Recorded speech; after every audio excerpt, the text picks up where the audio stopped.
Did you get all that? How's it going? Are you having a lovely day? Apparently not, Phoenix. Some asshole in my neighborhood was using a chainsaw and a lawnmower at 10 o'clock last night, and I ended up not getting a lot of sleep. That sucks. You know what sucks? As somebody who has been sort of a perpetual night owl for a really long period of time, I've had many issues in the past where I have gotten like, you know, I've ended up like waking up because of like some horrendously loud thing happening outside of my house. And you know, I can't exactly blame anybody. It's kind of one of those things where it's just like, yeah, like, yeah, this is normal waking hours. You're supposed to be like awake and sane. Nah, like, so I totally like, that really sucks that like chainsaw and a lawnmower, that's like a double, that is some double trouble right there. Oof. I just got something sent to me. What is this? Oh, it's a Terraria thing. Somebody sent me a Terraria meme. I'll watch that in a little bit. I'm sure that was a case of like, I'm sure Bit would love this. And yes, because I am like a freaking Terraria fanatic. I play way too much. Although, I tend to, a lot of people are like really into like the mods for games, especially like mods for Terraria. And like, I don't know, I really like the vanilla experience of a video game. There's something about mods that just turns my brain off. I can't tell you why. Like, it's like, whatever. It's got the exact same like quality of something that would have come out in the initial game. So why the heck wouldn't I be interested in it? It's weird. Is it like a non-canon thing? Is my brain just like, unsure. Oh, here, hold on a second. I'm gonna jump into the stream chat area. That way somebody can come in and just poke me if they want to. I just don't understand why someone would cut down a tree or mow their lawn in the middle of the night. This happened in the middle of the night. Oh.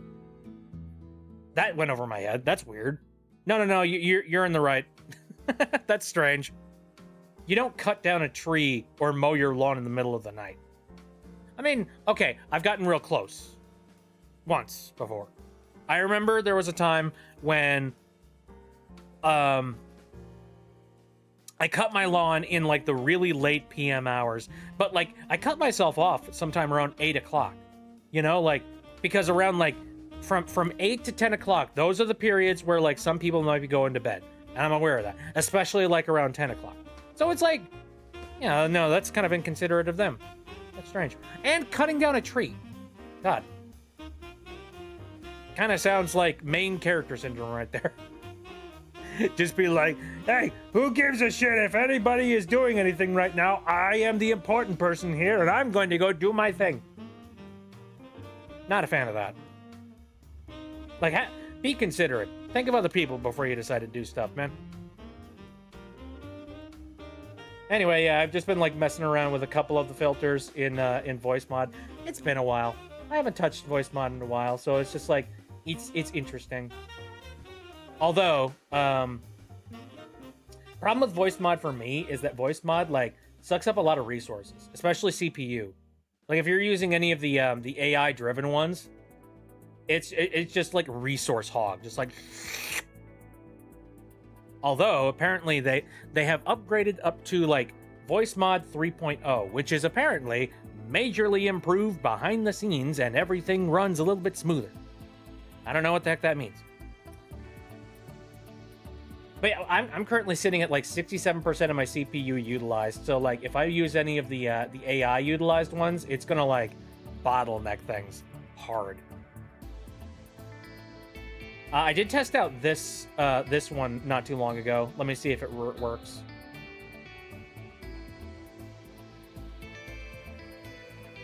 Okay, so it launched from about 67% to about 80%.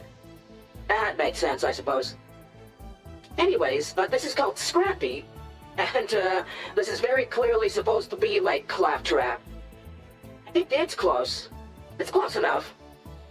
I wonder what it uses to try and match up with Claptrap.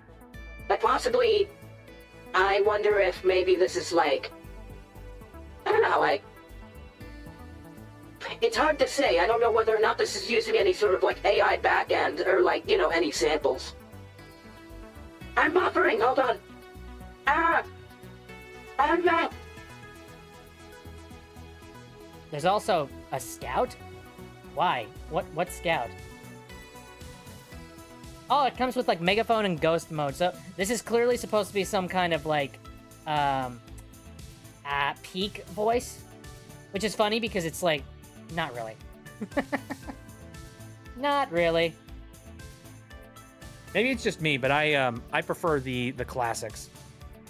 Like the OG sounds that like they didn't require a heck of a lot of like, you know, extra effort to for your computer to run them. Am I good? I don't know. Are you? That's a good question. Okay, where's my favorites section? Is this my favorite? Yeah, it is my favorites. Except it has an ugly frickin' AI like. I absolutely despise the fact that voice mod uses like ugly, disgusting like AI generated thumbnails and shit. Like it looks bad. Chat was delayed a bit. Oh, okay. Interesting. Anyway. No, I like the classics. The CSCT guy. Like, this is... I like the ones that require a heck of a lot less computer bandwidth. You know what I mean? Oh, here's a classic. Trauma Medic. I really enjoyed this one. It's creepy. I think I remember doing this. I like doing the Trauma Medic filter, except with making the Trauma Medic say some of the weirdest shit. You know, just please insert puppy into receptacle.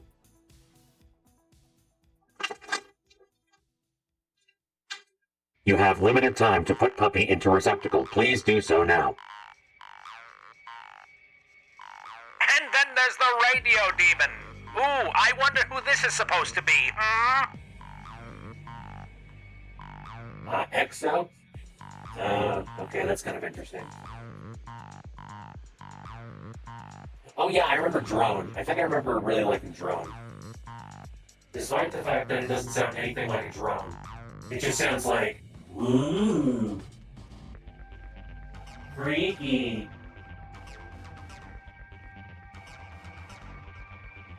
I really enjoy the Doctor one. It sounds very creepy in your ears. This is supposed to be the Doctor, oh god, what's his name? From Doom? The new Doom games? I forget what his name is, shoot. Anyway, yeah, he's the one that canonically went, I'm going to shit yourself. Yeah, he said that, totally. 100%, look it up. Anyway. That's some fun stuff. Oh yeah, and then I added Snatcher to the favorites list just so I have easy access to it. Yeah, very good. Very good, very good. Anyway, so what else do we have lined up today?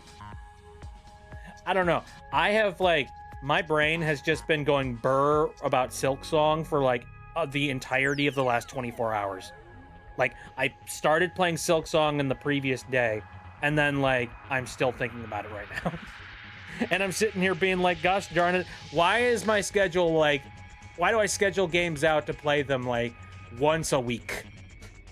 I want to play more Silksong. Silksong was fun. I enjoyed it. Again, it's just refreshing to be playing a Hollow Knight game again. After like so many years of not being able to do that. I'm just happy that Team Cherry like stuck to their guns and didn't like, you know, jump out being like, hey guys, here's a preview. Preview of the game. No. Nah. They're just like, no, we're gonna work on this internally and release it when we're ready. Honestly, that like more game studios need to do that. Full stop. It's not going to hurt your video game if people aren't talking about it for like, you know, every single second of every single day.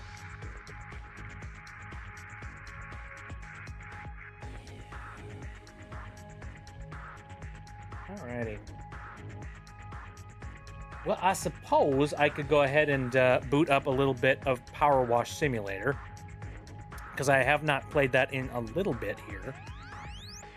Let me just clear out my desktop, clear out some space. Oh, Phoenix has sent a message here. Hives? Oh, what? I'm trying to remember when you had hives.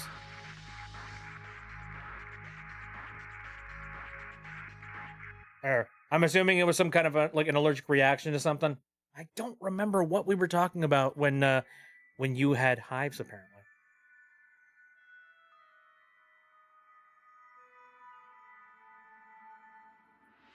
Let's get Power Wash Simulator lined up and ready to go here.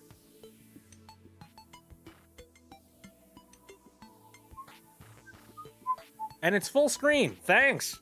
Thanks, game. I'm starting out all of my games from scratch because like I've just recently reinstalled them all, so that is to be expected. Let me just resize this.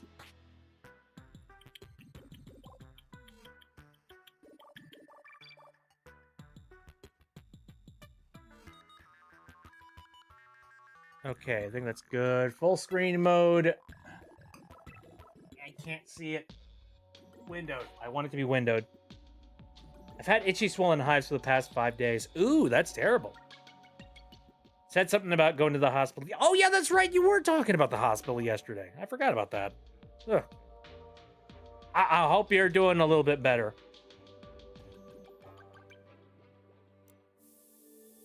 Alrighty. Oh, I got the game PC music already set up and ready to go. Alrighty. Cool. Head over to the game tab. How about that? What were we doing? Oh, yeah, that's right. I remember. We were doing the, here, where was it? Seasonal. And we were cleaning the Halloween house. Happy Halloween, everybody!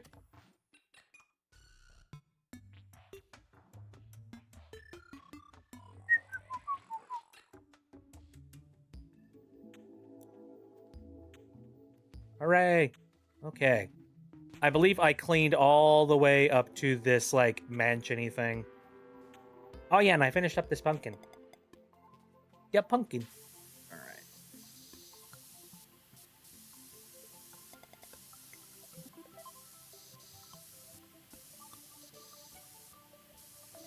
Now, I've had very few games where I have, like, actively thought about them after playing, and then just, like, you know, like, it takes a lot for a game to like stick with me for an extremely long period of time, or like a longer period of time than just, you know, the actual playing of the game. I don't know if that's just a case of like, you know, there haven't been any really good games coming out as of late, or if it's just me.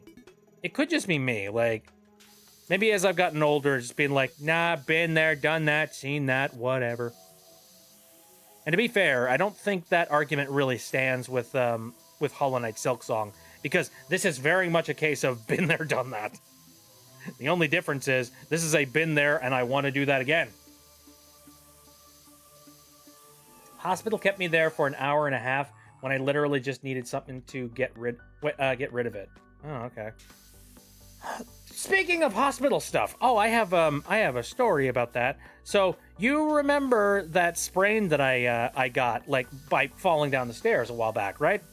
Well, I just all right. So you remember that a part of that story was I stopped into the hospital and I got checked out, and they said that yeah, it looks like it's probably a sprain, and then they issued me some crutches, and I asked them just like, okay, so how much, you know, how much does it cost to rent these, and when do I need to bring them back?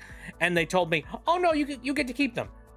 And I remember I was like, wait, what? And it's like, yeah, you totally get to keep them. And I was like, all right, so like, how much are they? And they're like, oh, it's fine. You can like, you know, like your health care will probably pay for it. And I'm just sitting there like, oh, okay, well, that's cool.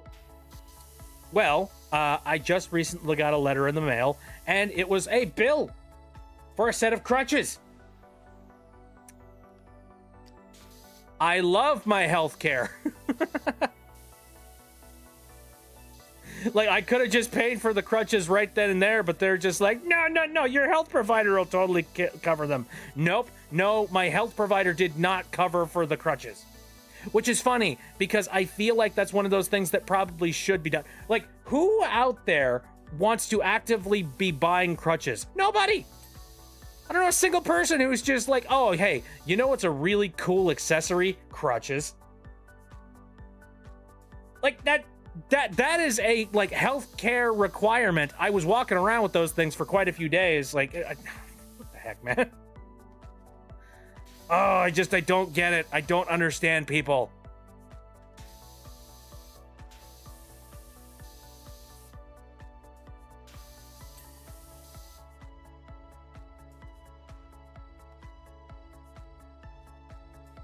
But anyway, so, I mean, luckily, it's not that super expensive. Like, at the end of the day, the crutches are something like $50. That's not bad.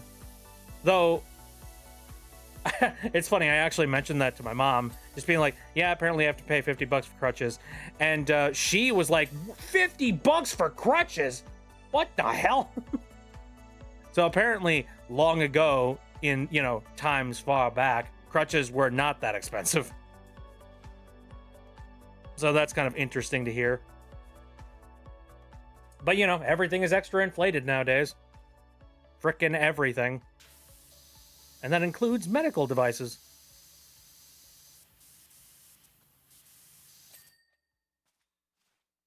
I mean, heck, I was just having a conversation with somebody earlier about the fact that, fast food nowadays, if you want to get some fast food, it's going to cost you.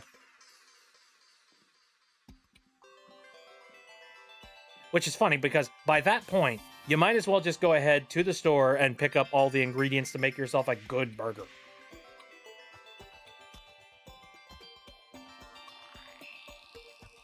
Alrighty.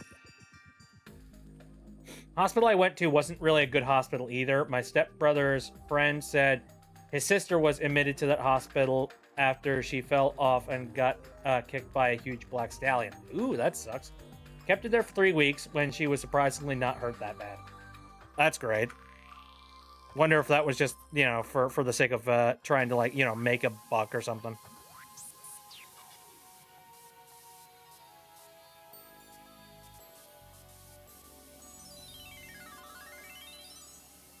Who knows? Who knows what their mandates are?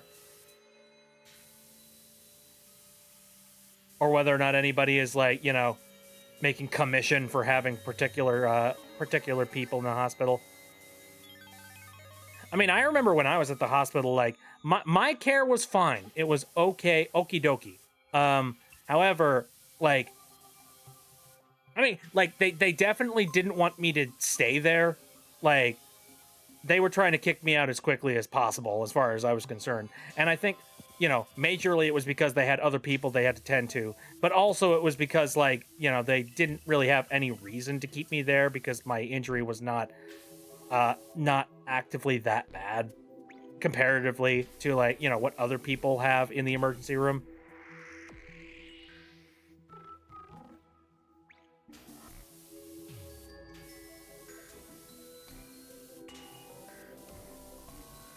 And to be fair, I'm doing a heck of a lot better now. Although, I do feel like I have, a little bit of an issue with that foot nowadays. It's still weirdly, sore and raw. I had to go to the hospital once before, for pink eye and strep throat. Ew, that sucks. The exam took way longer than it should have. Well, when I went to the hospital, it took about an hour before I was able to see somebody. Which, that kind of sucked. But at the exact same time, I kind of understand. Because, my issue isn't really, it's not a major emergency. It's not, I can sit down in a waiting room and wait.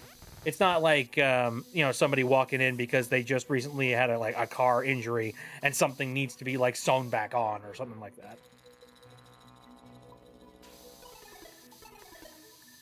So I can wait. There we go.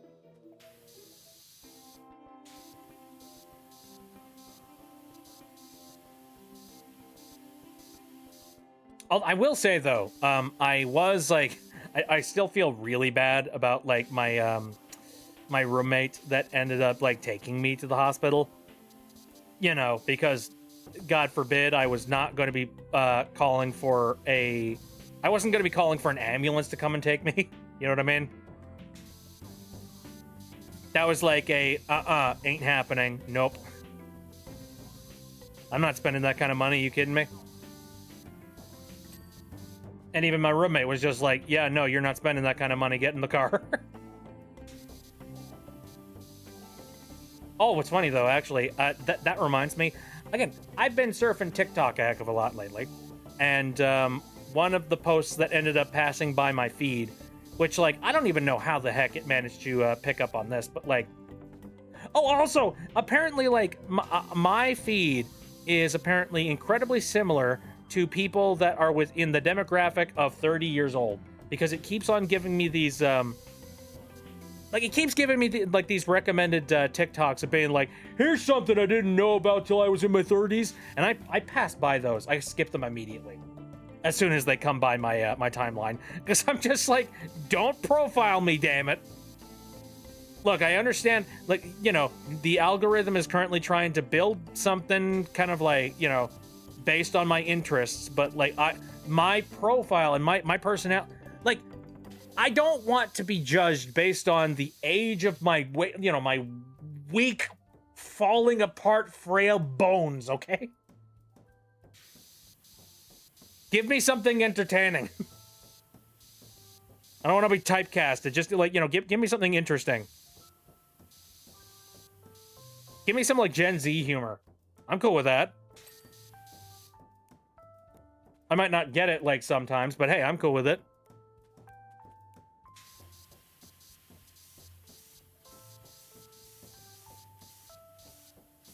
Ooh, drink menu.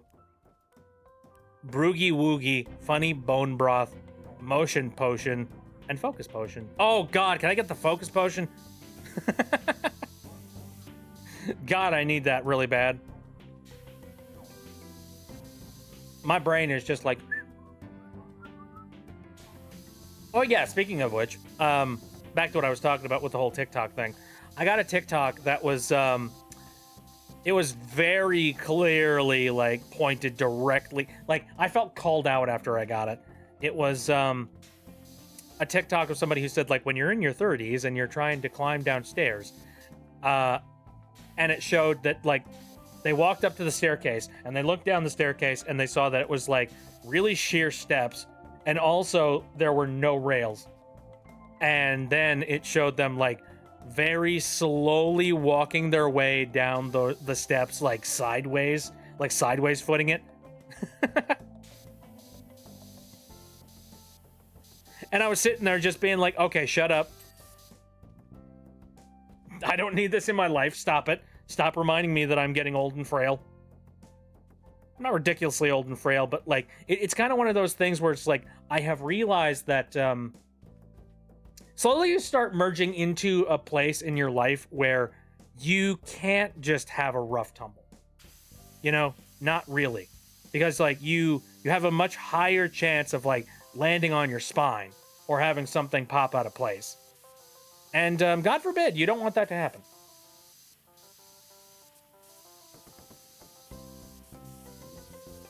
That's unfortunately what happened to me with the whole sprain situation.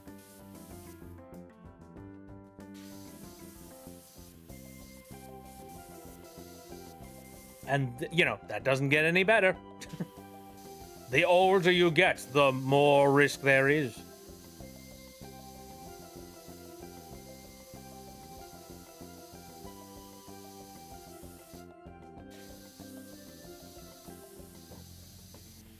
Clean that boy.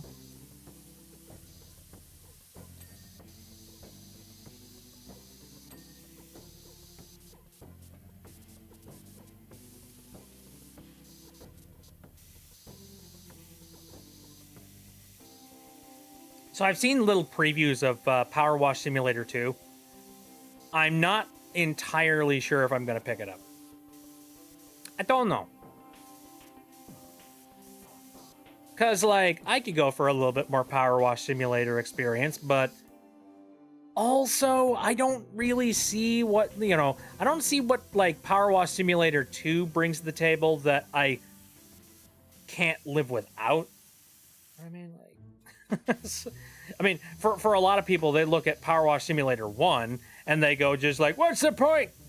Why don't you just go out and power wash, like, you know, your driveway or some shit? Go rent a power washer and do it yourself.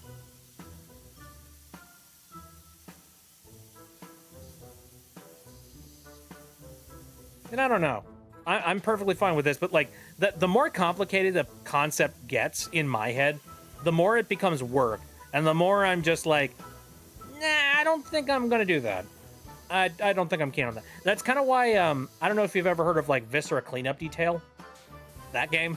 You know, it's basically a game where you're running around and being like the cleanup crew for like really violent circumstances and like, you know, like violent murders. And owie, thank you for throwing things at me.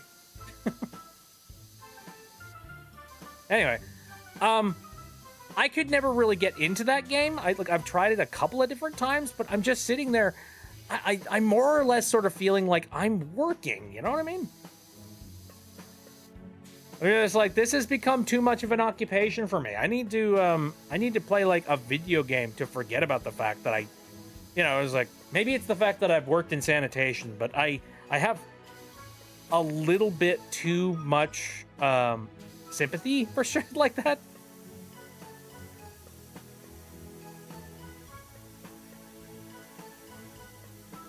Remember you playing Viscera Cleanup Detail on Snatcher Plays? Yeah, I did. I did that because I thought it would be funny to force Snatcher to play cleanup game, and it was. That was in Snatcher Plays 1. Like, good lord, that was a while ago. You know, I keep bringing up the passage of time in these streams. But it keeps being relevant, my god. Again, Hat in Time is about like 8 years old. And he's going to be 10 years old in 2 years. Oh boy. Undertale is already there in October.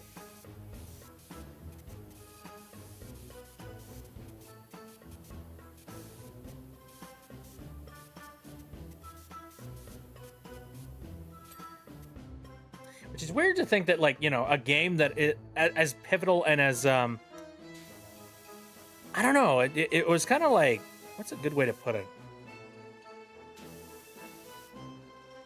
I didn't play it in my, you know, developmental years or anything like that, but it almost does feel like a developmental type of game. Kind of like, you know, the cornerstone of a very particular, like, genre of game that really shaped how, you know, who I am and how I feel and what I believe indie games can be.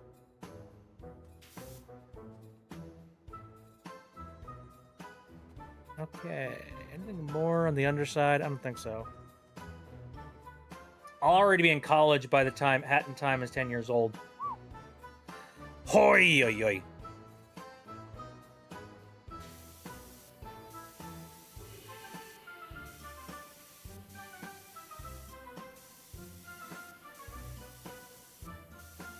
And then by then, Hat in Time 2 will be announced. Woo!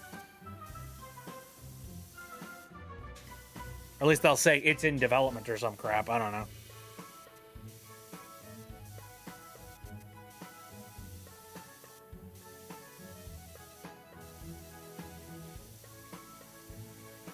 I do have moments where I do wonder, like, what Hat in Time 2 would even entail.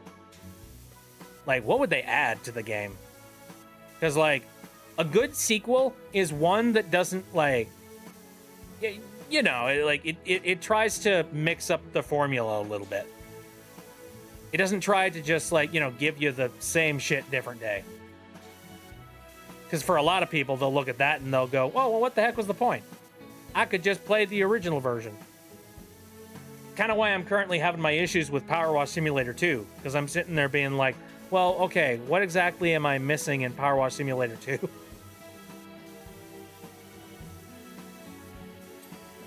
I had kind of a similar thing with frickin' PC Building Simulator 2.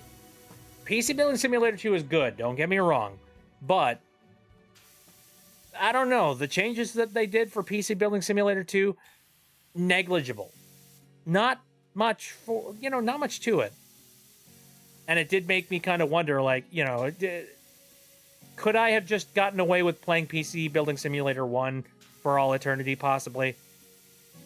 I think ultimately I made the decision that, no, I think there's enough that it warrants its existence, but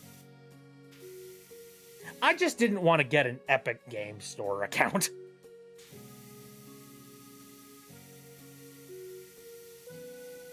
And of course, I have not gone and reinstalled the Epic Games Store onto my computer, and I have no intention of doing so, because that's just more bloatware that I don't feel like putting onto my system. Speaking of which, I have not restarted this computer in a really long time, only put it in sleep mode. So far, we have not had it break on us. Gotta hope that trend keeps on going.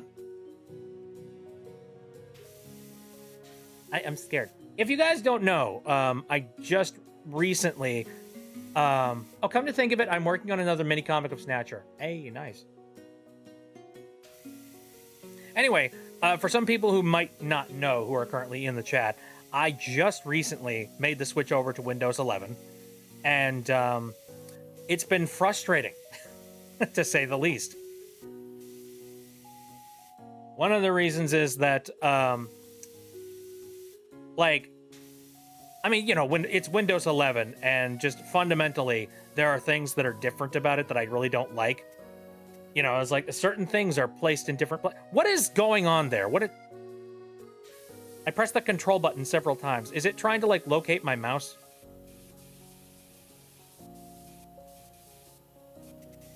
That's not what I was trying to do, game. It's not what I was trying to do, computer. And Muffin is here. Hello. Been lurking a little bit. Finally saying hi. Hi! I hope you're doing good. I hope you're having a good day. What you been up to? Anything fun? Anything crazy?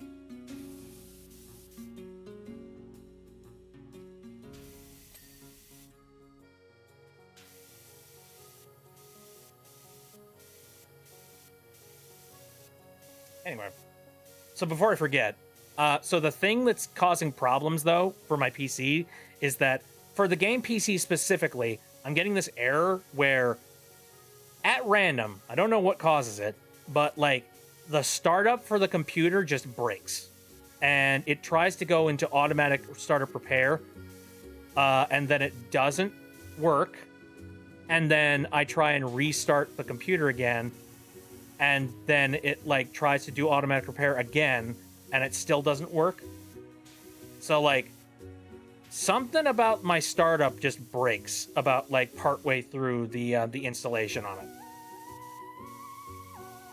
Oh, you're frozen now? Dang it. No drop frames on my end. I'm gonna guess this is a, crap internet situation. It's already here. Ah, but I have fallen and I can't get up.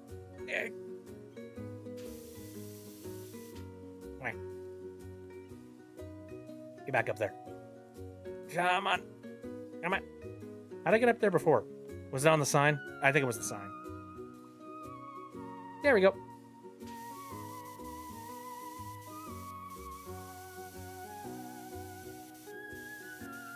Anyways, I've been very, very scared to restart this computer ever since these terrible things have been happening. I've been backing up really important documents that I've been working on this computer with. It's because I've wanted to be absolutely sure that I don't end up in a situation where I have to reinstall everything again and lose a bunch of work that I had previously done. I did lose a little bit of work by my computer doing that stupid thing. Like, I was working on thumbnails for particular streams. I think that was it. Or like the stream schedule, I think. And I had it all saved, ready to go. And then my computer had that weird issue. And then I had to like install and like set up everything from scratch again. And then later on, I was like, wait a second. Oh no, I didn't have that backed up. Ah! Man. I love working with computers, but sometimes I hate working with computers. Alrighty. So I guess now it's time to cover the elephant in the room, which is this guy. Are you working now? I don't know, are you?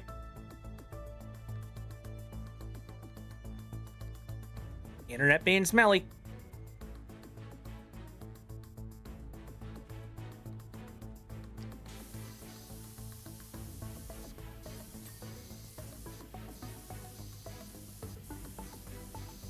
Now, surprisingly, like, again, it appears that my my performance is doing pretty good right now. Once again, like, I don't know if it's like the fixes that I've done behind the scenes on my OBS project, or I don't know if it's the hardware change. But like, everything's been running fairly smoothly for the most part.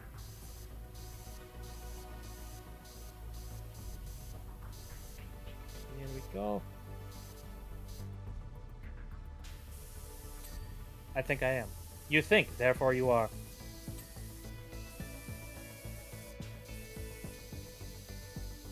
Clear that up.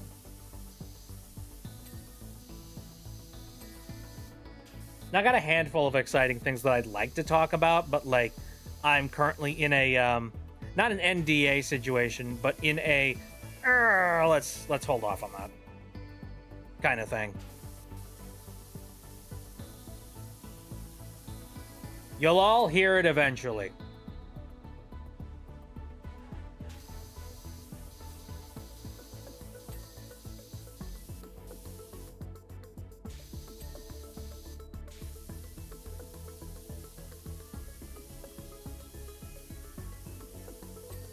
There we go. This random aside, I could talk about the my folks' kittens. Still adorable. I say kittens, but they're basically cats at this point. Like, full-blown cats. They're not as big as the other cats in the household, but they're pretty freaking big.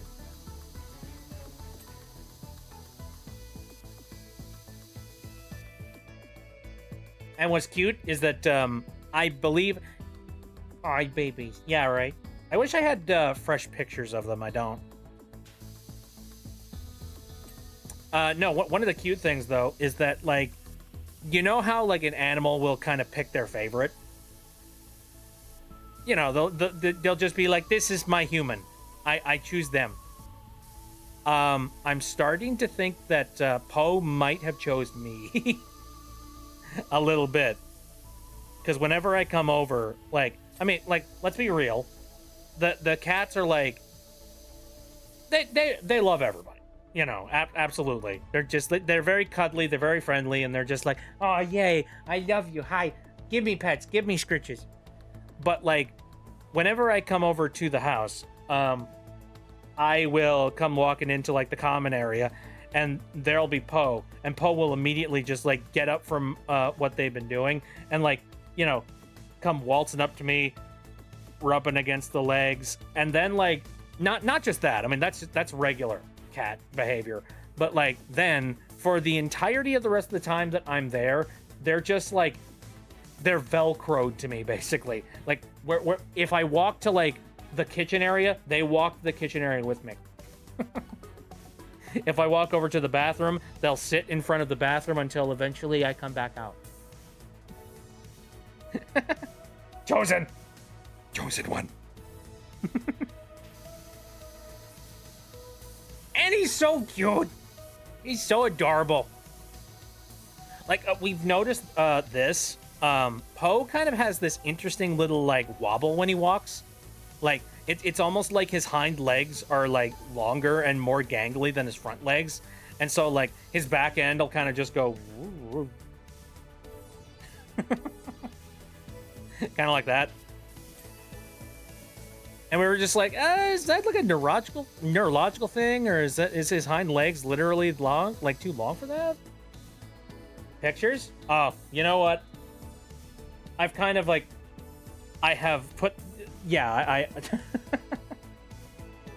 I have brought this upon myself. Give me a second. I'll go into my camera roll and see if there's like, what's the freshest pictures that I've taken of them? It's been a while.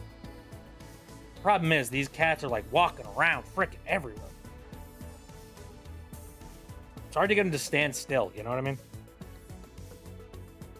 All right, well, let me go send some fresh pictures over to my my personal like file dumping Discord channel. Oh, that's a good one. I like that one. Here, I choose you. And then... Oh, these are pretty good. You and you.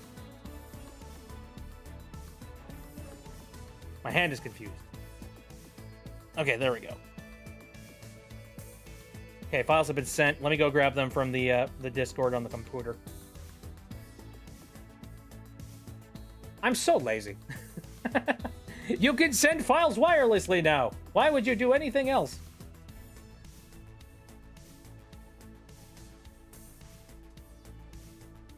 I forget what it was, but my brother... Oh, yeah, my brother has recently been setting up a Plex server, which if you don't know what Plex is, it's basically like you building your own streaming service, essentially.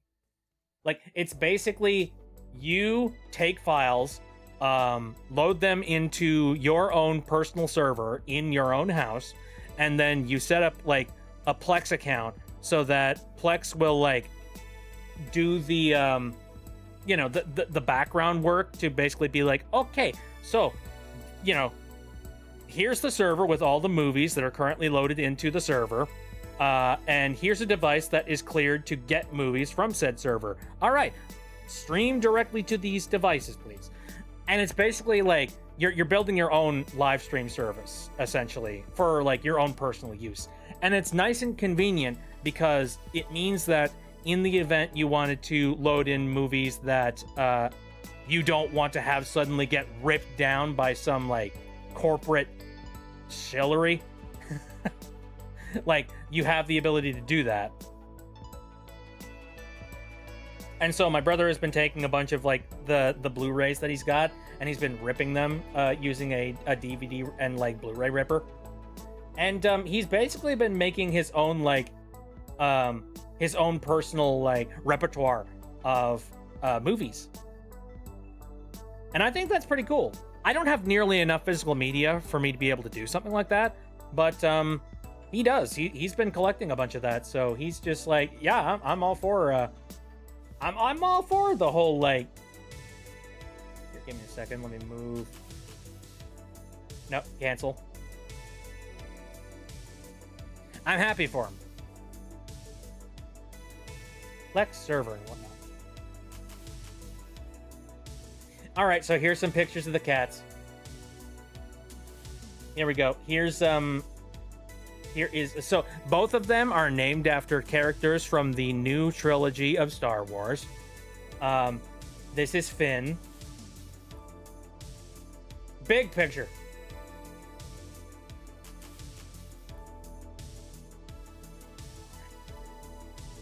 There he is. Okay, maybe make him a little bit bigger. There we go. There's Finn. How you doing, Finn? Yeah, he's so good. His little tuxedo. Neck floof. Yeah, he's got a little scarf. My mom's been talking about, like, you know, my mom wants to get him, like, a bow tie so that he kind of looks like he's got a, you know, he's in a little tuxedo. And I'm just like, don't torture that cat. Don't do that. He ain't used to clothes, and like you didn't really get him used to clothes like from kitten to adult. So don't do that to him. Also, he's squirrely. He's stupidly squirrely, so it's I don't think that would work out. He would wiggle out of that really quick. Anyway, here's Poe. Again, they're brothers and they're friends. There we go. Shrink it down. Again, this is the one that's kind of like glued to me a little bit. There's that Poe. He's so cute. He's great. He's a little tabby. And he's freaking cute. He's so freaking adorable. I love him so much. He's such a little cuddler. He's just like, no, please, pet me and pick me up. I want to go on an adventure. Pick me up. He's so great. I love him. It's a little tiger. And here is the final picture that I loaded in here. There we go. My dad took this picture. Perfect freaking timing. Two of them.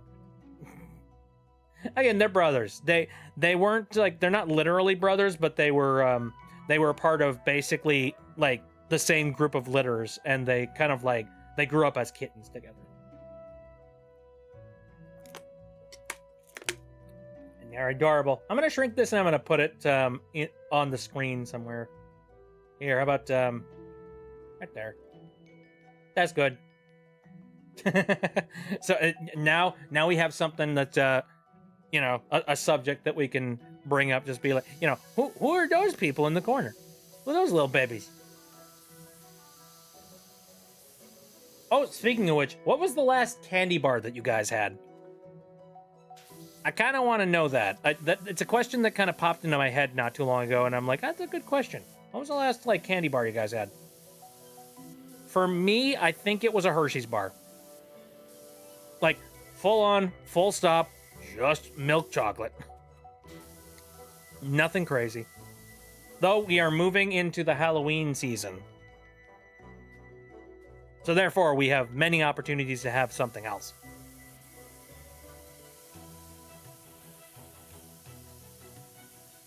Dark chocolate Hershey bar.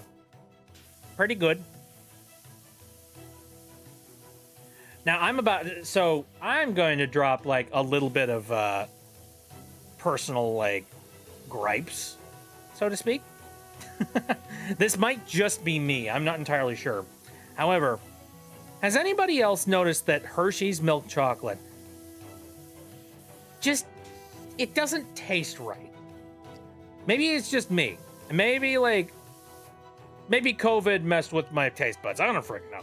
But like, this has been my thoughts when it comes to Hershey's bars for the past like couple of years now. Me too, actually, says Muffin. Here's the thing. It doesn't really taste like it's chocolate, or like there's so little chocolate in it that I can't really like, I don't know. I'm not picking it up. It tastes more like it's a Play-Doh that happens to have chocolate taste in it. That's how I feel. Hershey's is low-tier chocolate for me. Agreed. Yeah. No, absolutely. Like, if I have any other type of chocolate, like, you know, a Lindor truffle or something like that, I am a happy boy. I'm just like, yes, delicious. Haven't had Hershey's in a while, actually. I don't recommend it. Buy any type of other chocolate. Where? What brand? I don't care. Get it from anywhere else but Hershey's. I feel like I get this weird suspicion that Hershey's bars are like, here's my crazy crackpot theory here. My thoughts are Hershey's is attempting to try and save money where they possibly can, and how they're doing that is they are trying to come up with a way to engineer their chocolate so that it can have less chocolate in it, but it still more or less tastes the same as regular Hershey's. So like, I feel like they have messed with the formula and made the chocolate like less chocolate. And the other thing that's kind of interesting about Hershey's chocolate is that in the past, I used to be like, this could just be me getting older, okay? Like, benefit of the doubt. But Long time ago, I used to be able to have Hershey's milk chocolate like it was nothing. Just like, delicious. I like.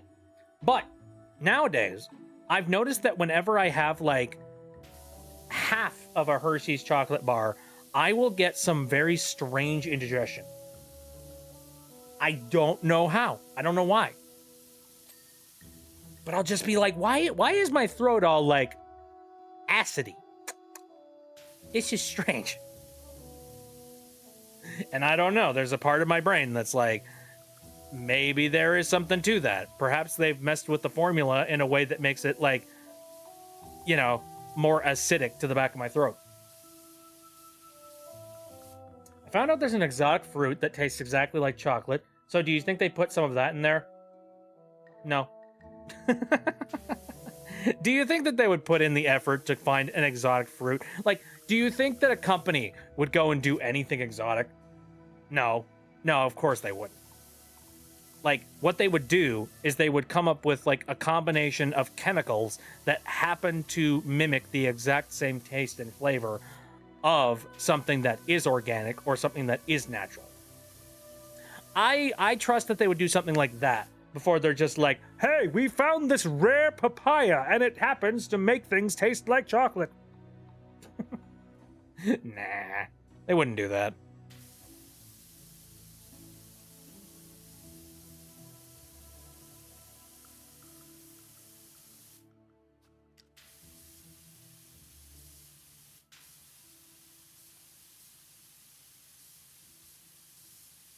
Okay, so the other question I've got here is that, like, all right, so we know what kind of chocolate you had, or we know what candy bar you've had, like, recently. Question is, if you could have a chocolate bar or a candy bar right now, what would you have? Just off the top of your head, like, if you could get a candy bar, like, right now, right here on your, on your table, or wherever you're currently sitting, what would it be?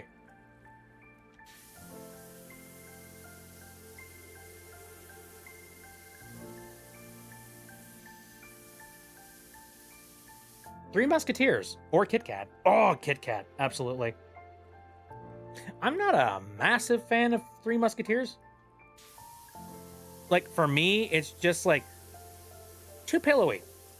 Like, I don't know. Not a gigantic fan of the pillowing. I could see how people would like pillowing, but yeah, it's just not for me personally. See, what I've always wanted to try. Three Musketeers used to come in 3 different flavors. It was like, I think it was chocolate, vanilla, and strawberry.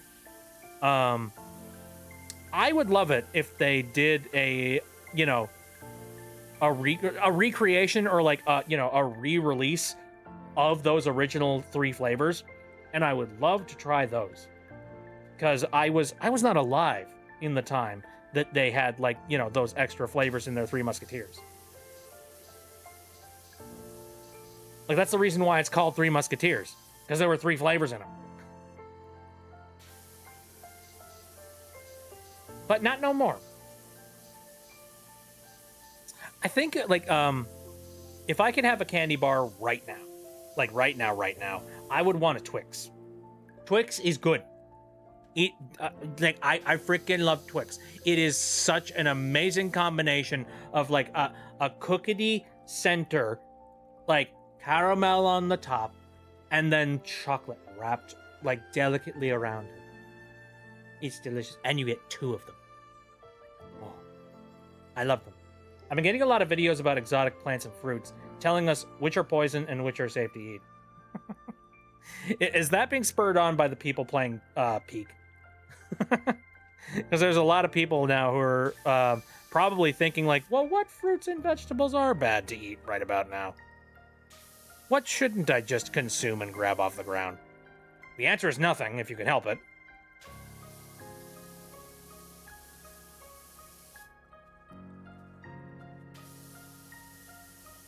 I just hear horror stories about people being like, I'm starving out in the woods and the only thing that's here is this exotic mushroom. I guess I'll eat this. Oh, turns out the mushroom was poison.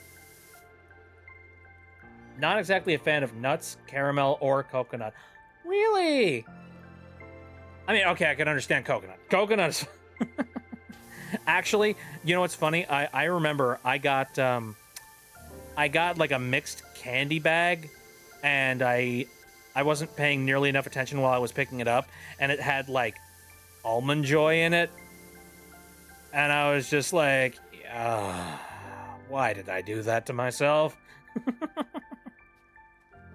Just like, I don't like freaking coconut. Ew. So I totally get that. Caramel, though, man, kind of makes me sad. Caramel's amazing. I totally get texture issues, though. Like, you know, a texture issue, that's valid. Totally valid. Very sad and unfortunate, but valid. I suppose that means that you probably don't like Snickers bars, and that is a crime against humanity. A reasonable crime, but, you know, it's a crime, nonetheless. Oh, Muffin says they love Twix. Woo! Delicioso! Main reason why I can't eat pears. I think for me, it's the taste of pears. I don't like that, yeah. I don't really like pears. Cookies. Speaking of which, have you tried Twix cookies and cream? That's good shit.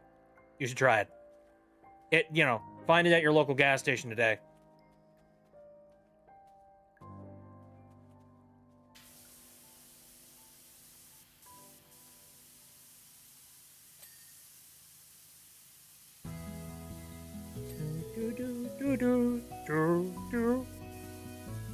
Oh, speaking of which, is there anybody else who is looking forward to Slime Rancher 2?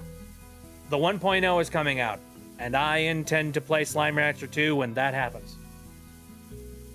Last year, I passed out Pokemon Halloween packs. Slime! I'm excited. It's been a very long time since I've even thought... You know, I don't know what it is. Games right now are getting me really excited. And it's like, unfortunately, a lot of sequels. So, you know, Silk Song. I'm very excited about that. But then, like, Slime Rancher 2 is happening, and that makes me super happy. And I don't know how many people even remember that. Hi, Nova. How's it going? Hey, no need to apologize for being, quote, late. As I say all the time on my my Bit2Bit streams, you're never late to a Bit2Bit stream. You're here. And that's all that matters. Oh, yeah. Muffin is talking about the Kirby DLC. So I didn't play the Kirby DLC for Kirby in the Forgotten Land, but I have been spoiled as to what it is.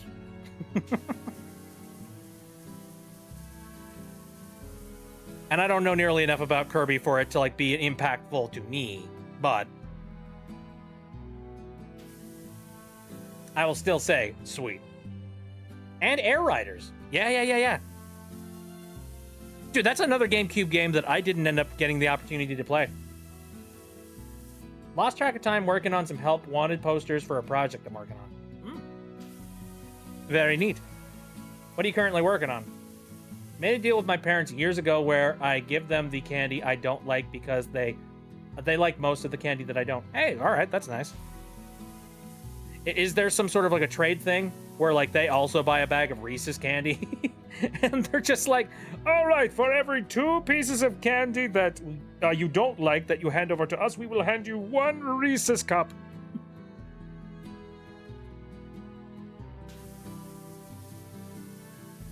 I hereby bequeath to you. Mod for a game that revolves around Nickelodeon nostalgia. Is it an FNF mod? You were talking about FNF mods a little bit earlier. And I think that would be rad. FNF Nickelodeon nostalgia? Ooh. Oh, that sounds cool. I hope that goes well.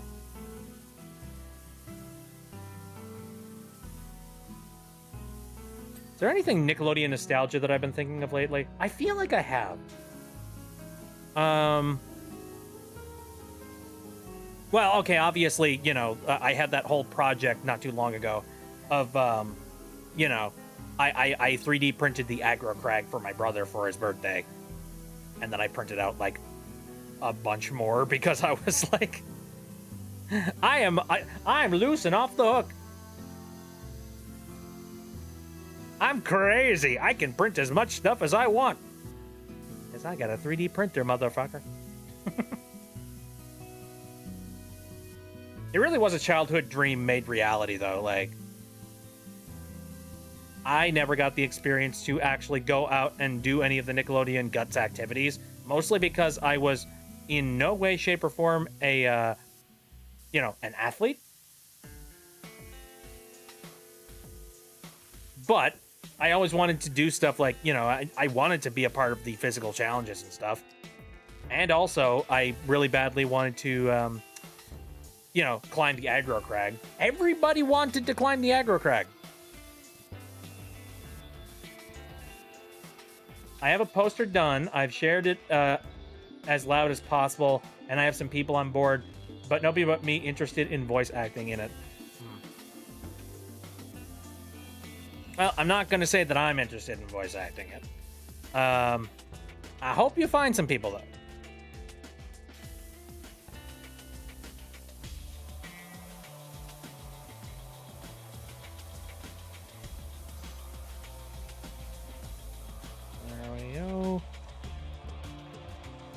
I broke anyway. Understood.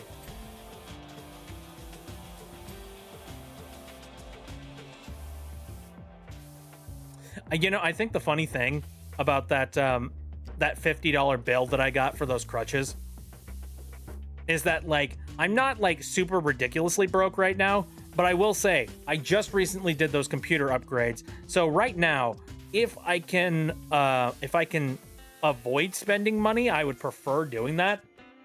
So now that I have spent money, now's the time that they're just like, hey, guess what? Your insurance guys, they didn't cover you. It's like, of course.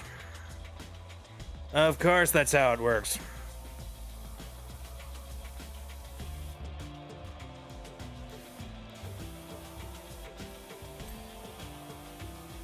Don't you just love adulting? Don't you love, like, having people basically tell you, no, you don't get this support. Why? Well, because I say so.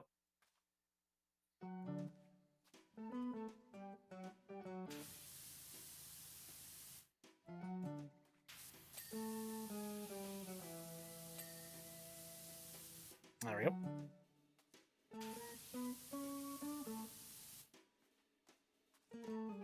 Oh boy, I'm gonna need a ladder so I can climb up these walls here. Still very scuzzy.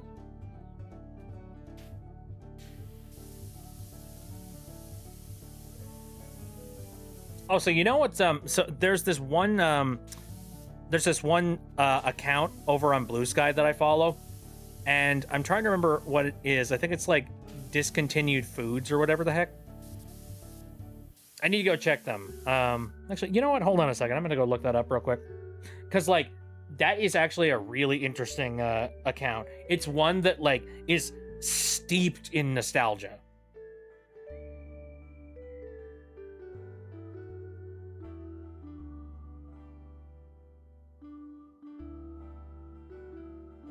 Here, let's see. I'm gonna check like my people that I am follow. I follow a lot of people over here. Good lord. If anybody ever tells you that nobody is over on Blue Sky, liars. Complete liars. Either that or their standards are really low. Actually, no, their standards are too high, rather. Just follow people who are cool people, man. Yeah. Okay, I found it. Discontinued Foods. I follow them, and they've got some like really so every once in a while they'll either post or they will repost one of their one of the things that like a discontinued food, something that is just no longer available. Sometimes it's something that I look at and I go, huh, well, I've never seen that before. It would have been kind of nice to try that if I knew it was out at the time.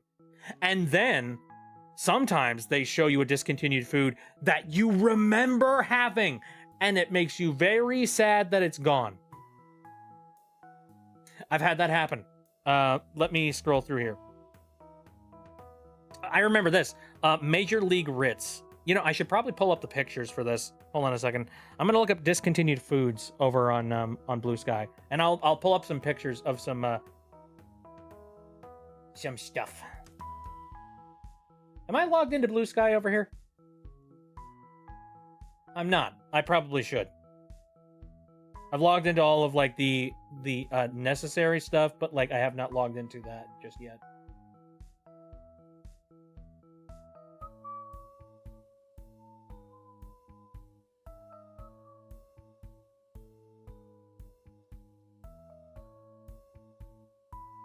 I miss Night in the Woods.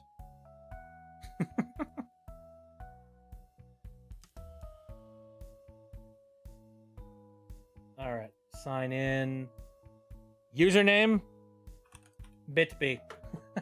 I jumped in so early that I got the Bitby username. And I'm still trying to get the Bitby username in a couple of different places. Problem is, like, it's very difficult to do that.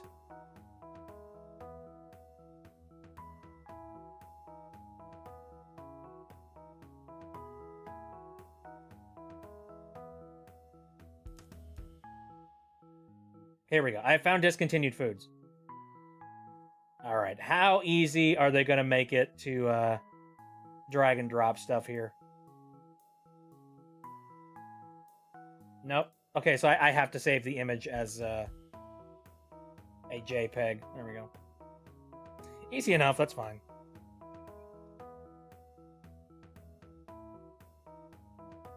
Okay, so here's something that I remember from back in the day. This isn't going to hurt that much, considering the fact that it's not that big of a deal. Like, whatever. You're not going to be getting a crazy taste explosion in your mouth or anything, and you can get the exact same experience just by going and buying a box of Ritz. But here we go. Major League Ritz. Literally, the only thing about these is that they have the patterns of a baseball. That's it. And they existed from 2000 to 2001. I read it. But I remember them. That's the thing. I remember having these, and like it's kind of a neat shape. But like that, Discontinued Foods has got a whole bunch of posts very similar to that. Oh, here's one that hurt me.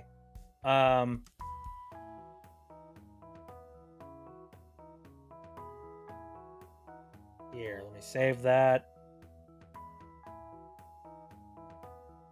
Some of you might recognize this. This is, give me a second. Arby's chocolate turnover. They existed for 6 years in Arby's. And I remember I had this.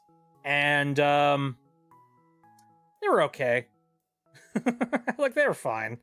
I don't know. I didn't have a crazy attachment to it, but I remember like it tasted pretty good. Hershey's chocolate that's like in a little pastry that somebody reheats for you. It ain't like, it ain't gonna knock your socks off. But I remember it, and it just makes me sad that like this is an item that you can no longer get anymore.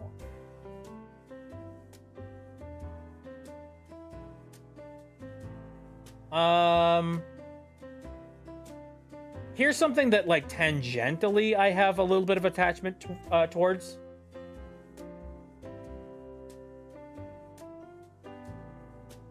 Here we go. There we go. Pepsi 1893.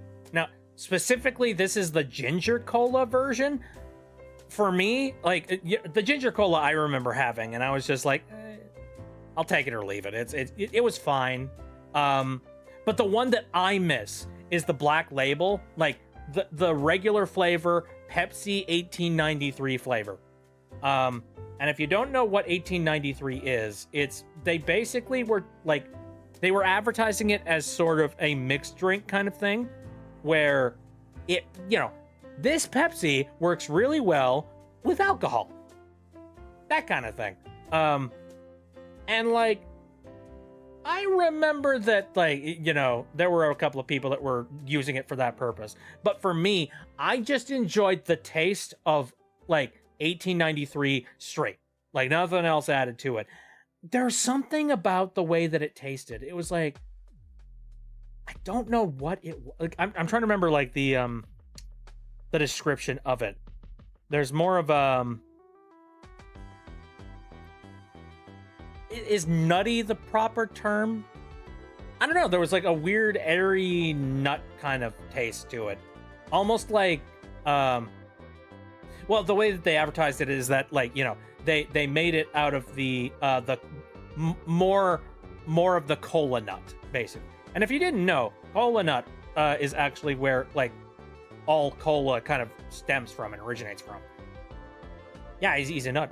Or, well, I mean, they call it a nut, but I don't know if it actually, like, is categorized as a nut. Perhaps it does, maybe it doesn't. But, I liked 1893 when it was out, and it just occurred to me that, like, yeah, I haven't seen 1893 on the shelves because it's gone. That makes me sad. What I wouldn't give for them to bring that Pepsi back. Even, like, just, temporarily, for a short period of time. I would enjoy that very much. But they wouldn't do that because, again, that would just be really bad for business. I get why. I understand. What other stuff do we got here that's kind of interesting?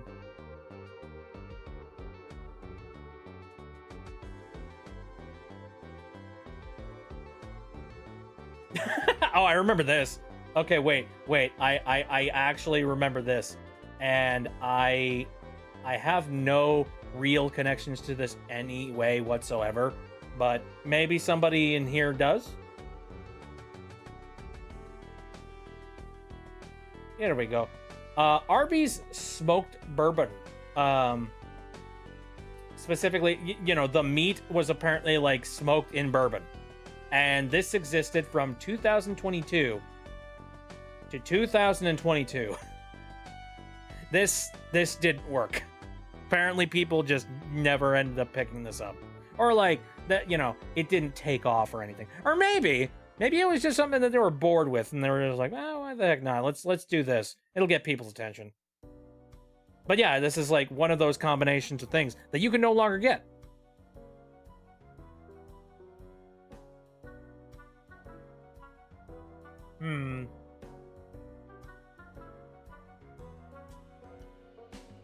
What else do we have here on this list?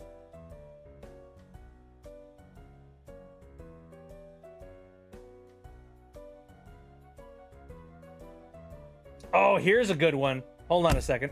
Thank you for the snowball.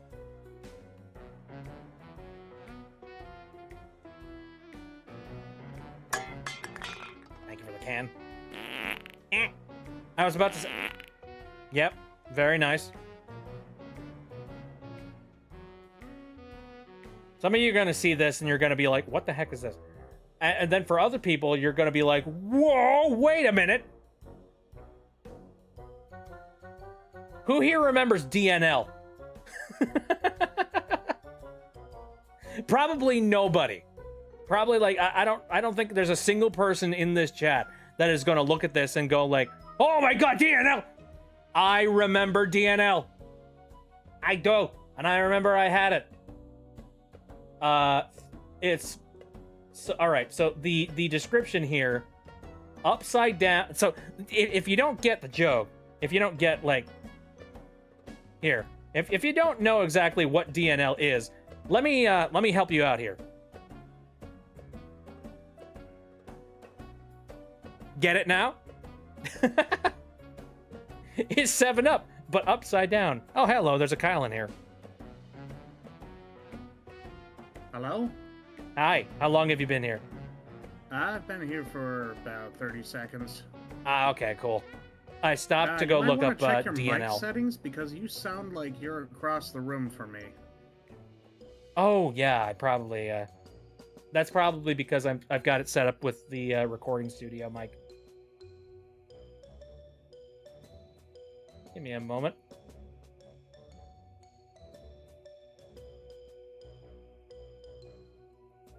Here, I should be sounding better now. There he is. Hello, how you doing? I've been better, actually. Oh, I'm sorry to hear that. I think I have an umbilical hernia. Oh, I have never heard of such a thing, but that sounds awful. It's like an abdominal hernia, where you got a hole in your muscle wall. Ugh, that sucks. You happen to know how you got that? No clue. Probably bumping my belly against everything. Possibly. Have you gone to the doctor to get that checked out? No, they're closed on weekends, so I gotta set up an appointment tomorrow.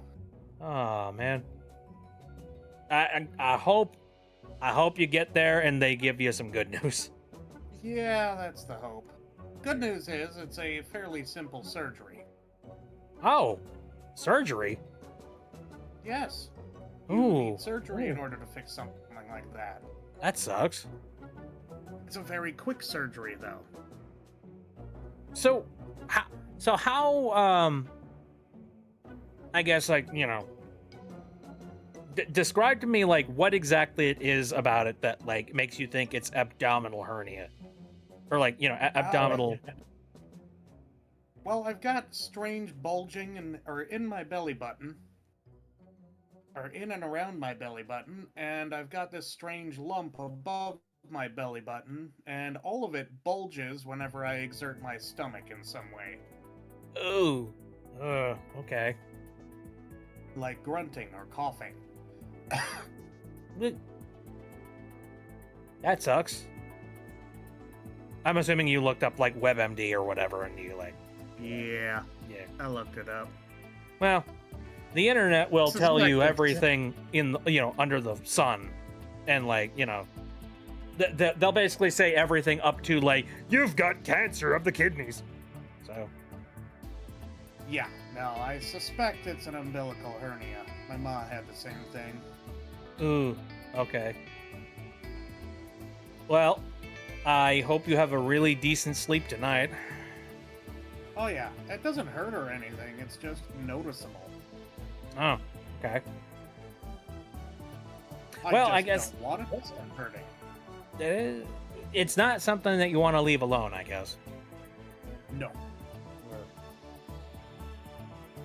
Well, while we're talking about stomach poisoning, do you remember the drink DFL?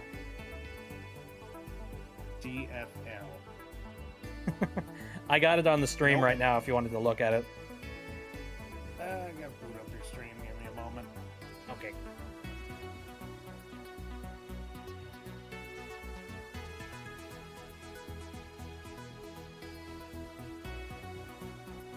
Hey, Destiny!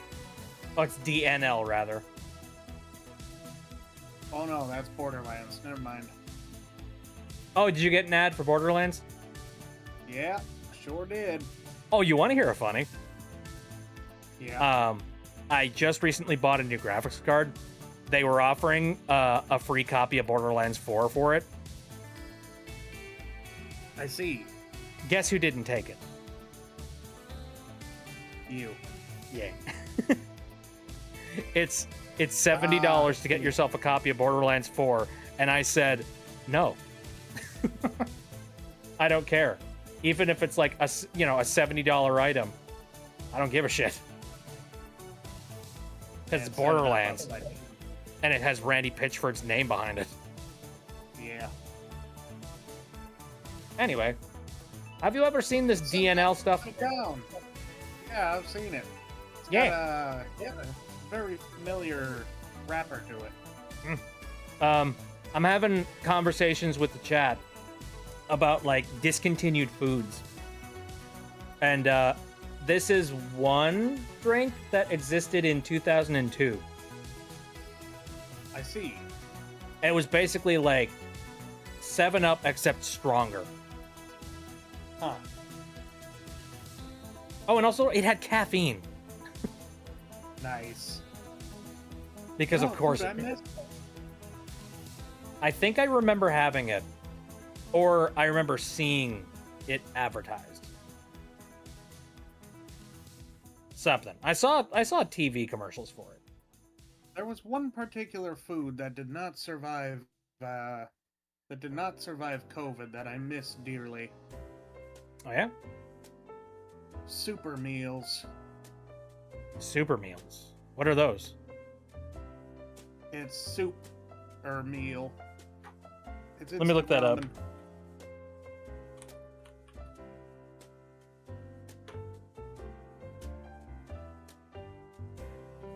Oh, are you talking like Nissan like noodle bowl? Yeah, Oh, okay. a super meal. Used to find that at the dollar store, but I haven't seen it since COVID. I wonder if you can still get it. Let me see. Oh dear. Okay, I tried to look it up on Walmart and it just gave me a big old like caution sign. Uh-oh. Being like, nope. Not exist.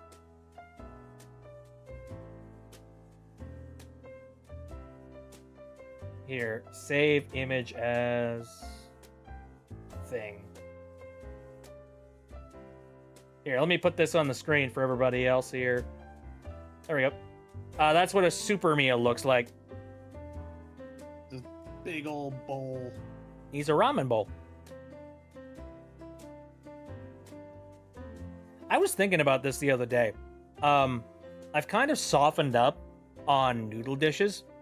I used to have like a weird texture problem when it came to noodles, but ever since I started having some actually decent noodle meals, and I've kind of like I've realized that I'm actually kind of cool with them.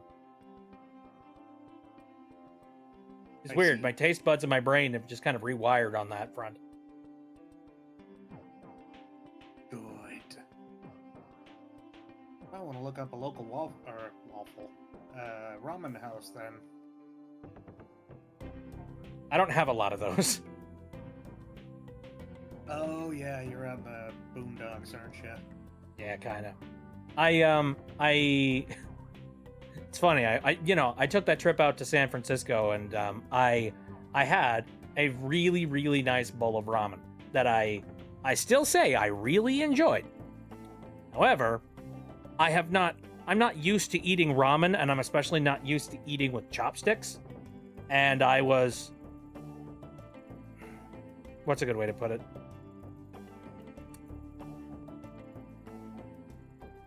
I don't know. I was kind of being a dickhead. And I was just be like, no, I don't need a spoon and a fork. Fuck that. I'll do this with the chopsticks. I'm fine. I'll get through it. I'll be stubborn about it. And so everybody else had finished up their noodle dish, and meanwhile I had only gotten about like a third of the way through. And we were just like, Yeah. well, okay, well, we're out of time. I guess I gotta go. I take my time with ramen. John, it's just like I was enjoying the flavor. I was enjoying myself very much. Thank you. That's when you turn to them and you say, "Did you guys even taste it?" Mm-hmm.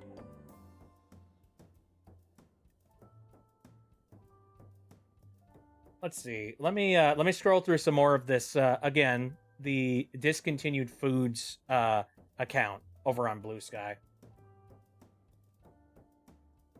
Oh, there's an actual. Okay. I thought we were just going over foods that we haven't seen in a while. Oh heck yeah! I mean, hey, that's something we could do too. I just like to jog my memory. I mean, yeah, that's probably a good place. That's really the only one I had. Apparently, Pizza Hut and KFC had like a popcorn chicken pizza at one point.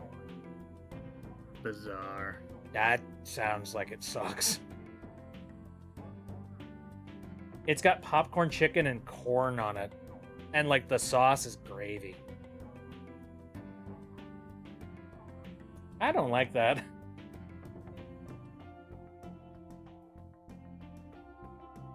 Oh yeah, they had a limited edition Pepsi apple pie. I don't know if I remember having that. Oh yeah, did you see in the other chat the nun pizza with left beef? Oh yeah, that's a classic.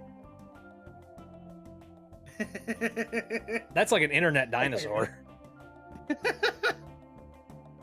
Cursed pizza combinations. None on I saw everything. I saw you Except guys the posted left that, side. and I'm just like, hey, it's that! It's back!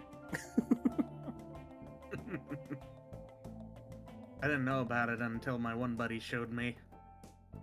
Welcome to the club.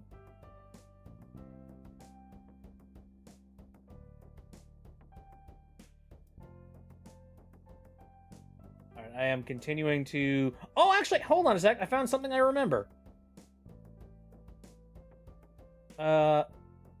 Save image. There we go. I remember this cereal when it came out. Some of you might remember this too. Cinnamon Toast Crunch Blasted Shreds. How many of y'all remember that? Oh. Like a mix between cinnamon toast crunch and the fiber. They had a weird name. It's basically a mix between like Cinnamon Toast Crunch and shredded wheat. Yeah. Yeah, I remember having this back when it was available. And I gotta say, there's a reason why they've discontinued it. It was not good. It was like, have you ever had a cereal that was like way too hard to crunch? Yes. Yep, that's the problem with this. Like you chew down on it and you lose a tooth. It's just like that. Man, I'm already losing enough of those. Yeah, right.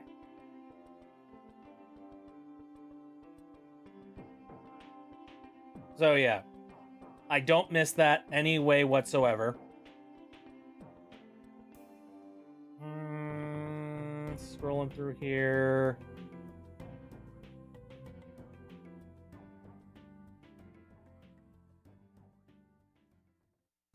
There's a Burger King chicken burger that existed at one point, and that's out the window.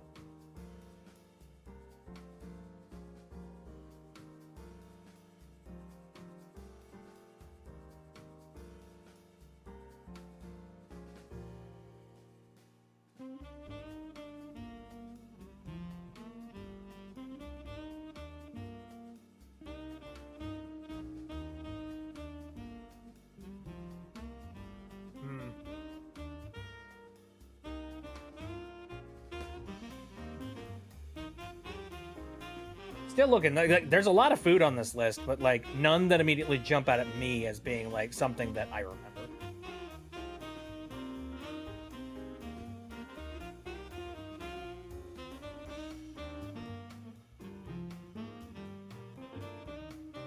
Ah, yes, the grimy wall. It reminds me of all sorts of things.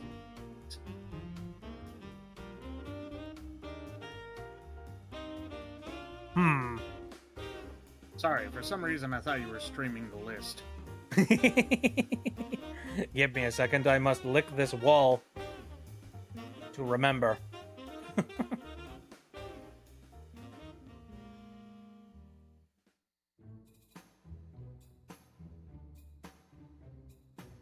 I remember having this, but I don't think it's like substantial or anything.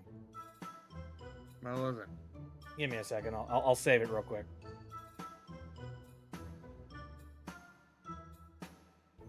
There we go. All right. Treasure Hunt Crunch. Some people might remember it. I think I vaguely remember something like that. Yeah. It was basically Captain Crunch, except the berries were shaped like, you know, sharks and fish and anchors. And the anchors and the fish turned the cereal blue. Yeah. Captain Crunch is gonna taste like Captain Crunch, you know. Like, They really oh, changed fun the little taste at gimmick, all. cool, whatever.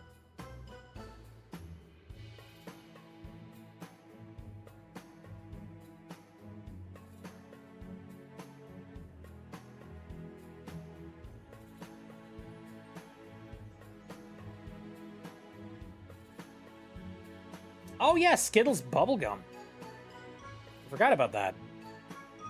It was basically like, it was just Skittles, except instead of like, you know, consuming them, they became bubblegum.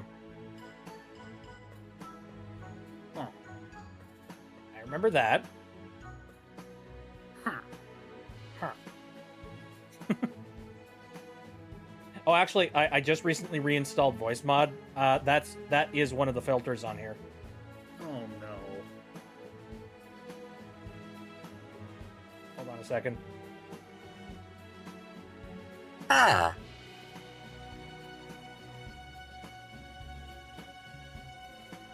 Ah, ah, ah.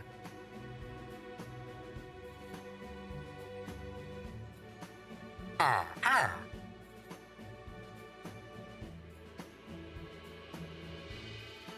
Ah, nothing I see. Yeah, nothing. Oh, also they've got a claptrap. I believe that's a new one for like Borderlands 4. Say the line. Say the line. Which one? Hello, traveler. This guy doesn't emote very well. Hello, traveler. Yeah. Not quite the same. Nothing. I got the point across. Stairs! No! Yeah, it doesn't emote right.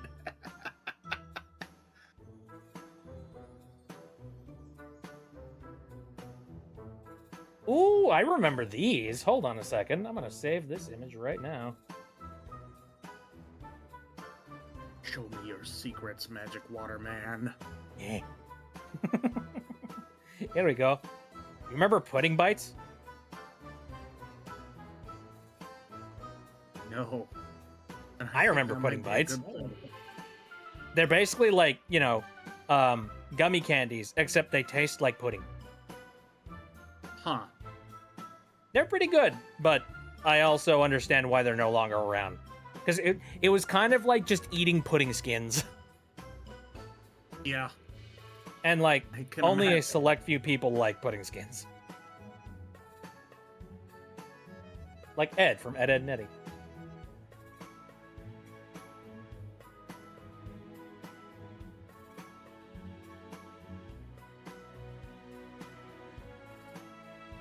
Here's an interesting one.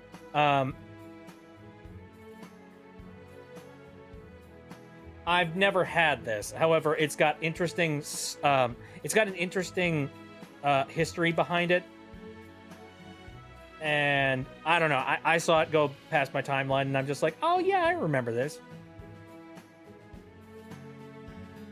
Do you remember the alcoholic beverage Zima? Yes. Yeah. From 1993 to 2008 was the time that you could get Zima. And here's what Discontinued Foods has to say about this. Riding the clear beverage craze of the early 90s, this sweet alcoholic beverage was marketed as the hip drink of choice for a time. It was revived for a special re-release in 2017 and 2018, and it maintained a following in Japan, where it continued to be made up until 2021. But I seem to remember that a lot of people made fun of Zima, so it didn't last for very long.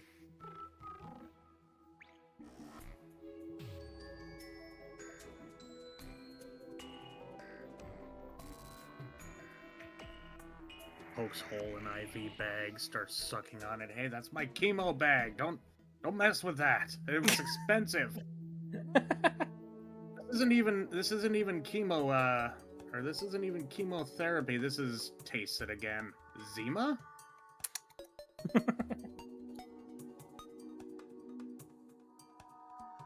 Just got ripped off. Here's another one that I just found. Now, I might be wrong about this, but I remember seeing these and I remember enjoying them. Cinnamon roll Keebler cookies. Oh, that looks good. I remember enjoying them. And like, you know, it was It was made with Cinnabon cinnamon, and I'm a little bit of a basic bitch when it comes to cinnamon. So I enjoyed it very much. But here, I'm gonna go. So I remember I saw this go past my timeline and I freaked out because I'm like, I remember those, they were so good, oh my god! And then I scrolled down to the people that were leaving comments underneath it. Let's see. Yeah, everybody in the chat is just like, nope, gross. They were gross. Nope, they sucked. Ew, no, they were bad. I'm just like, oh man. Probably for the Uncultured best. Swine. Oh my god, these were nasty. I'm just like, oh, ah! No, don't do this to my boy. They're cinnamon rolls. Well, They, let me I don't finish know. this hole so I can bury my childhood. Oh. Makes me sad. All right.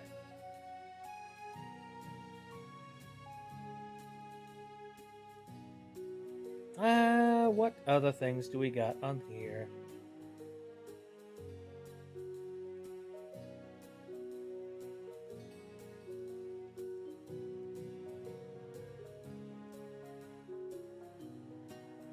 Oh, Cheetos X's and O's. Do you remember those?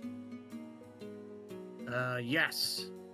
It's just Cheetos, except they are in the shape of X's and O's. That's it. Yep. I think I played Nothing tic-tac-toe crazy in about it. that. And they are no longer a thing. So, you know, Unsurprising. not much to say about that. Aside from the shape, they were unremarkable. Mhm.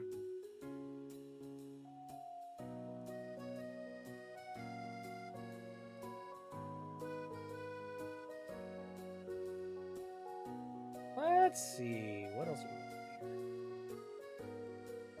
Vault Soda. I think we know what Vault is.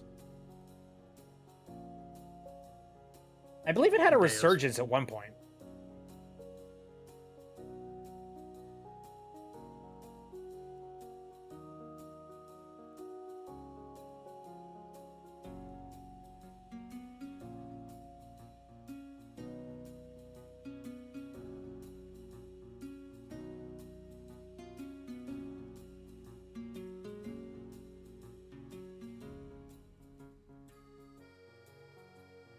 Ah, Jamie is over at the on the YouTube. Hello, how's it going?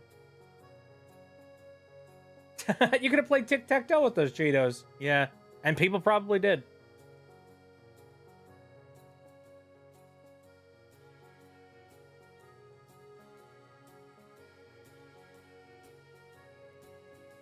Here's an interesting oddity. Did you know that Pillsbury at one point made popcorn? Aw. Huh. I know, right? I found out about that and I'm like, how, what? Since when? Why? Let me see. When did this happen? Okay, it was between 1982 and 1992. So, roughly around the time that I wouldn't have existed.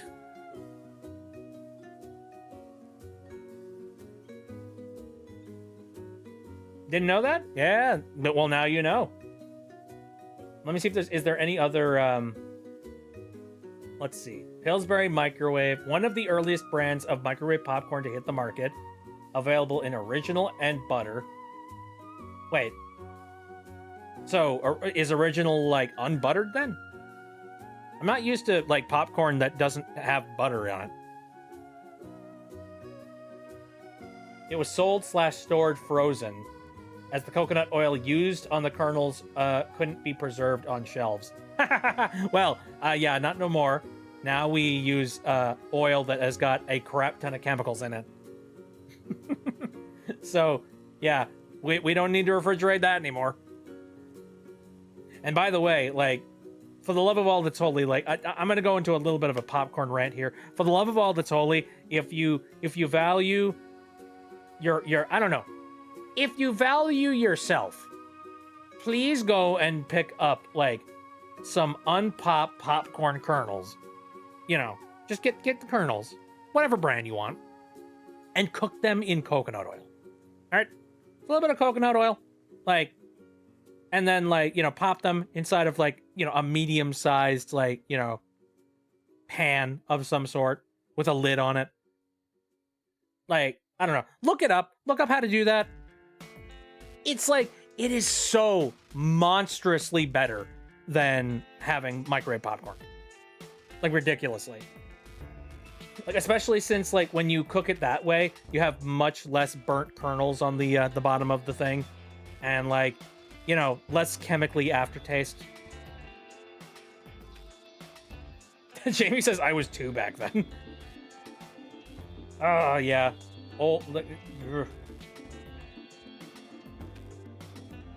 Decisions that were made before our time, man.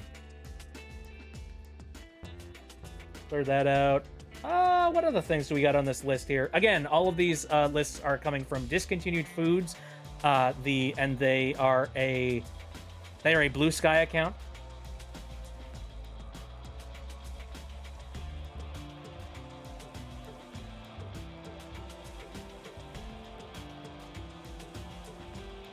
Oh, dude. I never tried this, but God, I would have wanted to try it. Hold on a second.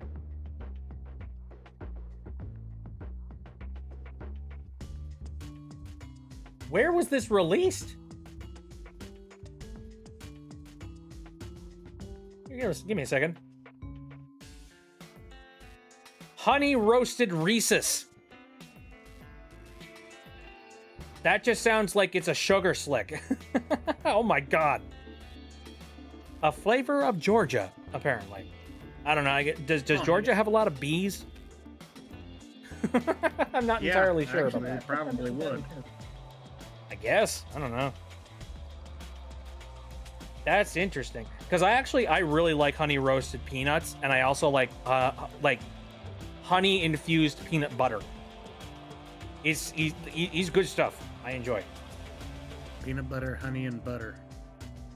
Yeah. That was one of my favorite cracker spreads that my dad would make. Oh, I remember this product. Hold on. Oh, thank you for throwing things at me.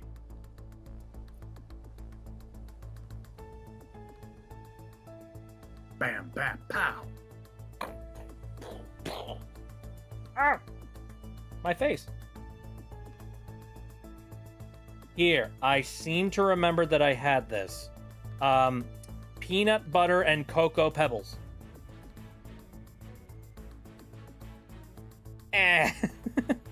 I don't remember them being spectacular. I remember, like, okay, cocoa pebbles. I like cocoa pebbles. Peanut butter. Okay, I guess. Yeah, you remember that? See, yeah, I remember I had that, and it's just like, oh, well, okay. All right. I guess. Not super into the idea. Here, let me delete these off my desktop just so I can make some room here. Let's see.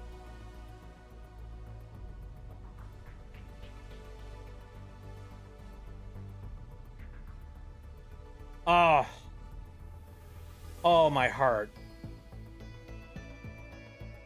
Hold on a second. So I've got 2 pictures here. This hurts to see. Here, let me go grab these.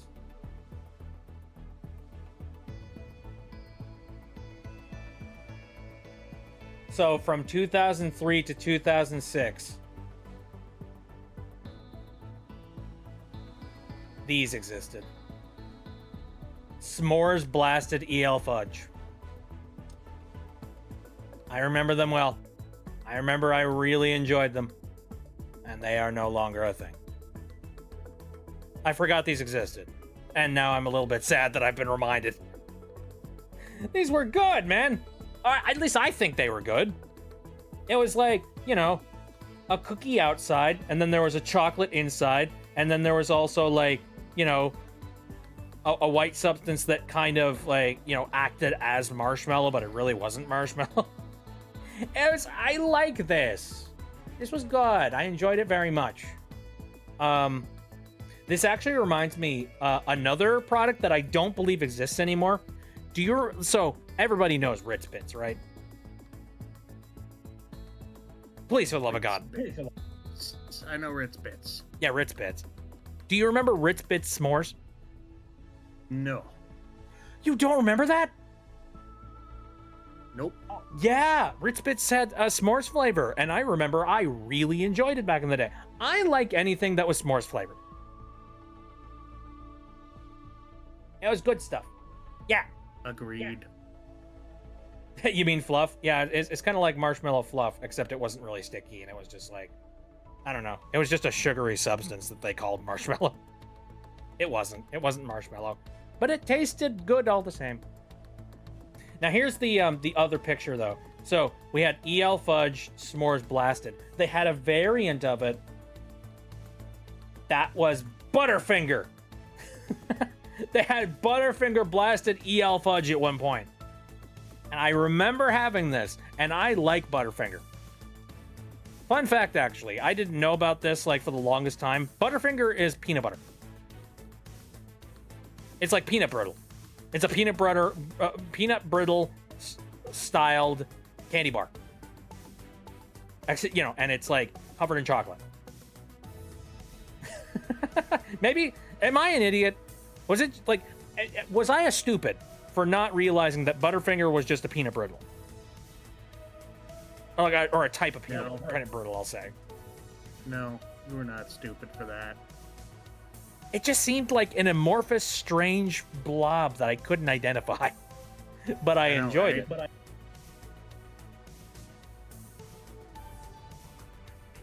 Anyway, EL Fudge is one of those things that you can no longer get anymore.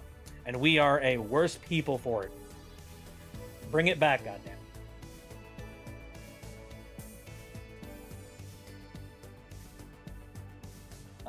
Let's see. What else do we got in here? What the heck is that?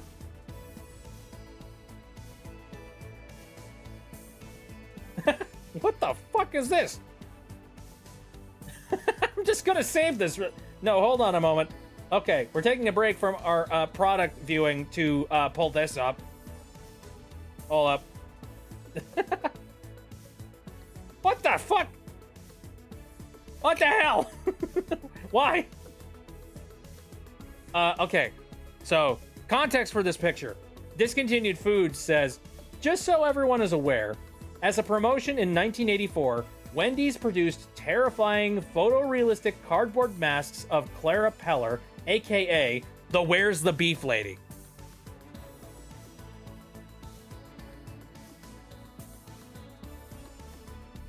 Why would you do this? Why would you unleash this horror upon man?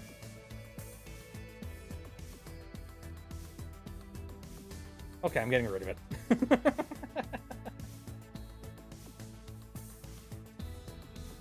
Oh, Jesus. Okay. Scrolling down here.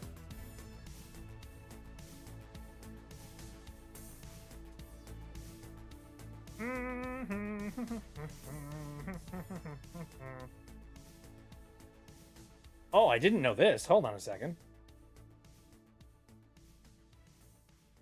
This looks like this was a recent thing, actually. Let me see. Oh, no, 2015 to 2016. So it's... I hate the fact that 2015 was 10 years ago. That hurts my brain. That hurts my brain. By the way, Undertale is almost 10 years old. Yep, that checks out. You know, in case you wanted to feel your bones crumble. I had 7 years of blasting bone trussle in my truck. Then the aux cord broke. Let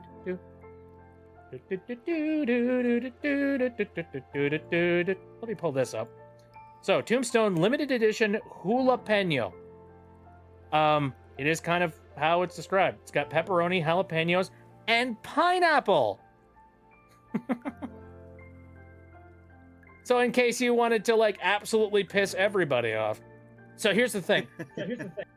I'm not angry about the pineapple on this pizza, actually. What I'm angry about is the jalapeno on this pizza. Because I don't like jalapeno. Yep. Yeah. You don't put jalapenos on pizza. Jalapenos. Jalapeno. Jalapeno. I've learned how to say it wrong so well that I can just use it in casual conversation now. Heck yeah. It kind of reminds me of that one scene from Napoleon Dynamite where the mom goes, "Make yourself a dang quesadilla." Yeah. Ooh, speaking of pineapple pizza, Jump Space is coming out soon. Jump Space. Or at least into early access. Jump Space. Yeah, What's Jump Space? It's a spaceship crew game where you run around as a crew in a spaceship and you got to keep it running and fight enemies and stuff. It's coming out into early access, but we played the like super early demo when that came out. Mhm. But in the crew quarters, after you fix up the ship, the crew quarters has a pizza cooker. And when you cook the pizza, guess what's on it? Pineapple? Yes. But Yeah. We're not talking chunks of pineapple. We're talking That's awesome. entire rings. We're talking entire rings of pineapple. Yeah. Good for them. So here's the thing. I don't eat pineapple on pizza. In fact, I'm very much a meat lovers kind of guy. However, yes, I am all for pineapple on pizza simply because it bothers other people. Yes. Yeah. My buddy commented on it. He called it that pizza is aggressively pineapple. Yep. Jamie says, I like those on my pizza, but I prefer buffalo chicken and pepperoni. I don't think I've ever had buffalo chicken pizza before. That sounds like that'd be good.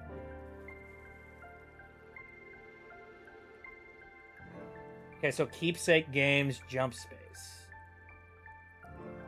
September 19th. So yeah, pretty soon for... It used to be Pretty Jump Ship, but it's they had to change the name. I can see why. The phrase jump ship is a little bit like... I'm sure there's somebody else who probably had that copyright.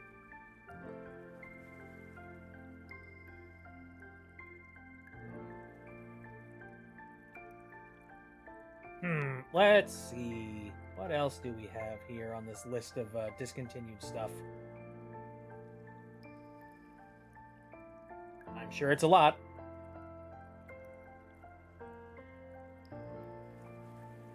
Oh, I remember this. Okay, well, I don't remember it, like, personally. But I remember it being a thing. I never tried it. Missing out? Ooh, okay. See, here's the thing. I make my own custom pizza every so often. And I really enjoy it because, like, if you've never had a freshly baked pizza before, where have you been? First of all.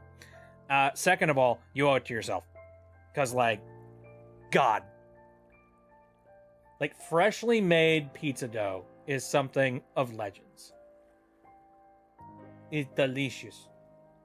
And maybe one of these days I should consider, like, you know, doing a little bit of double duty and, like, making some barbecue chicken and throwing it on a pizza.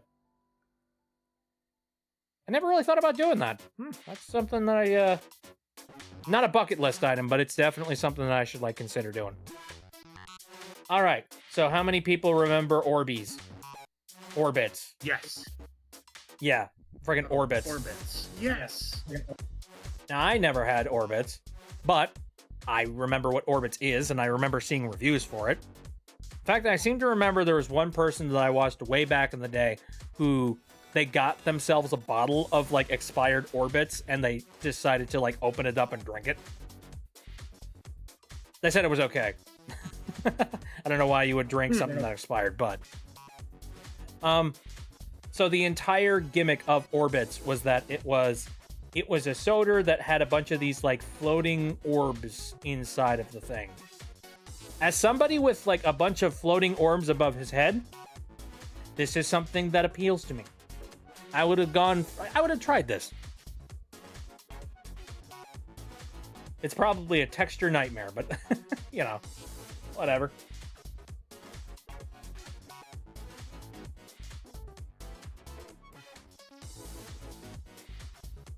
See, scrolling through here, what do we got? Apparently there was a key lime pie Ben & Jerry's at one point, but that was limited edition. That sucks.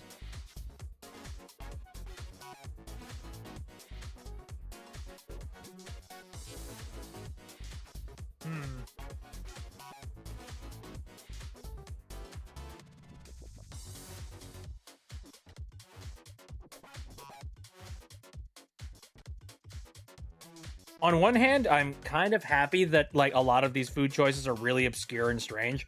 But on the other hand, a lot of these choices are obscure and strange, and I don't know what the heck they are.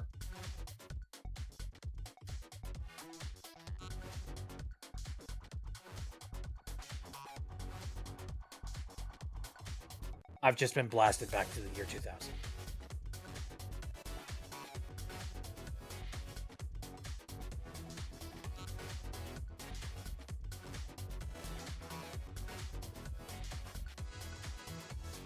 Give me a minute. For the love of God, I need somebody out there, even if it's just one person, to remember this as well. Captain Crunch's Volcanic Crunch.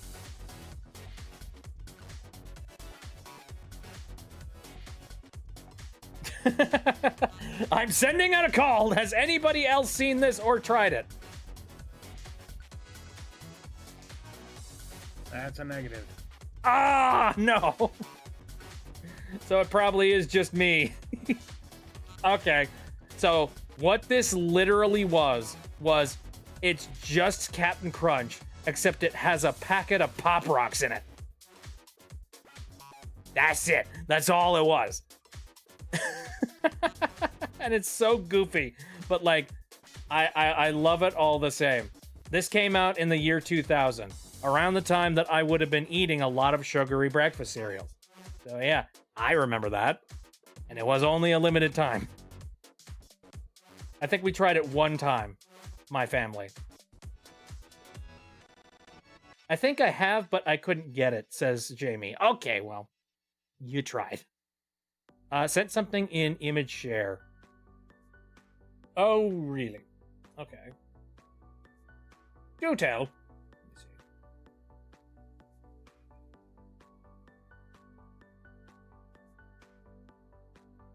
I mean, that's just quaint. I don't know. Nah. I've seen worse. This morning. On TikTok.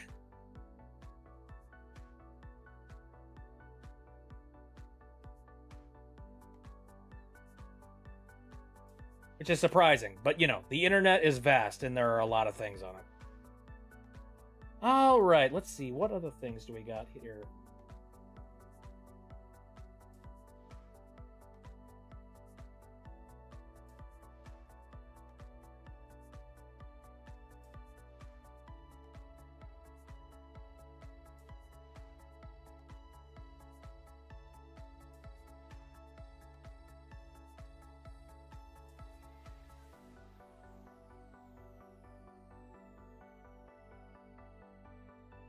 Okay, so I distinctly remember something similar to this, but I don't think this is what,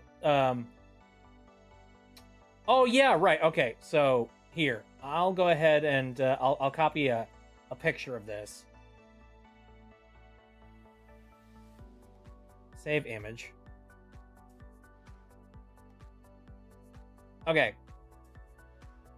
So, we got Mo Mint's 28 bold liquid mints. Apparently this existed for a brief period of time in like the 2010s. However, this is not the one that I actually remember. I actually remember this concept except from Icebreakers, and it was called Liquid Ice.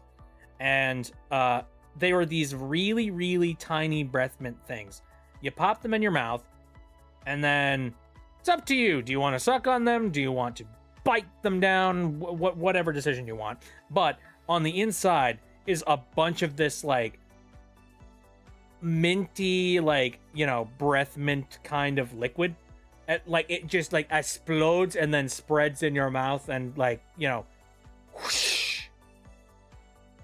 Now, I remember I actually Yes. really liked, yeah, what was it?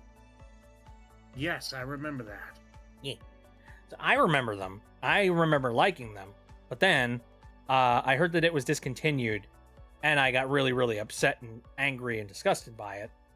However, I think the reason why they discontinued it is because they were using a sweetener that was not safe and chemically, and probably had some kind of cancer things involved with it. So, understandable. I get it. All right. Although nowadays we've got a lot of different means of using sweeteners that aren't necessarily sugar. So I feel like it might be time to, like, you know, revisit this concept. Like, bring back Icebreaker's Liquid Ice. I'd be cool with that. Graduation year, I don't remember those. Ah, okay.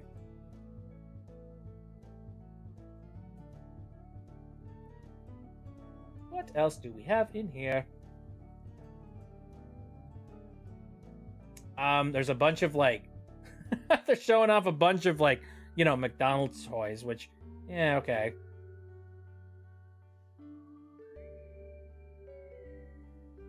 Although I did, somebody was talking about, like, McDonald's toys and just how high quality they used to be, as opposed to nowadays, where it's usually just, like, a plastic molded thing that's, like, just one slab of plastic that is not very high quality. Hey, here it is. Hold on a second. Is this right? Is this black currant? Hold on a second. This might not be right. Let me check this real quick. Nope. No, I don't think this is it. I found 1893, and it's called Black Currant Cola. It says a bold berry finish. Nope. That's not the version. That's not the one that I remember.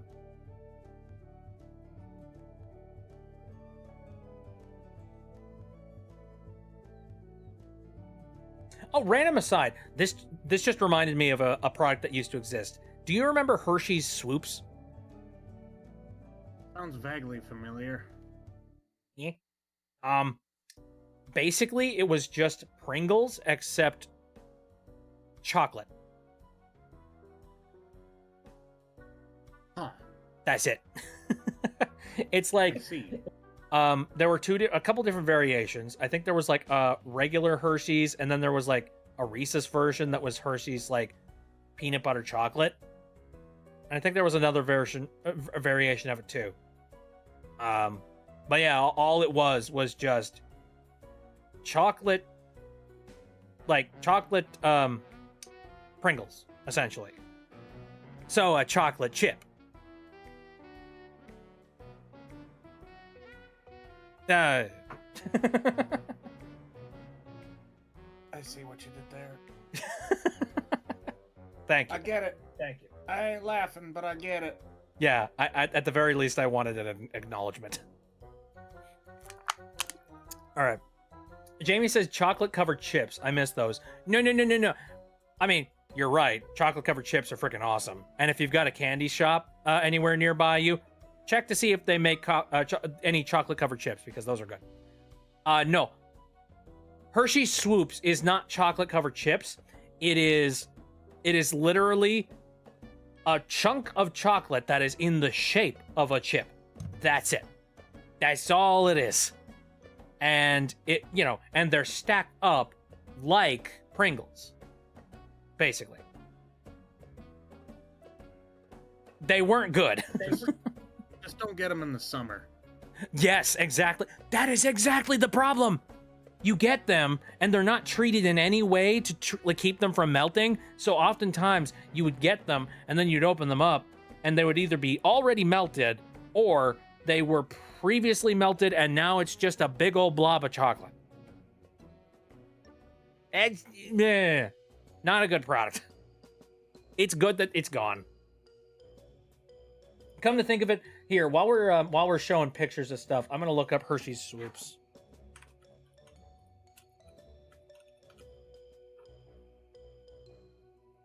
Here we go. There's an article, a mashed article that is what happened to Hershey's Swoops. Nothing happened to them. They suck.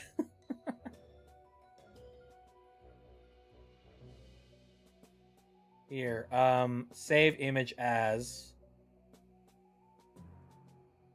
Hey, Nick Gamer, how's it going? How you doing? We're currently talking about discontinued foods from the from previous years. And talking about our nostalgia, or lack thereof.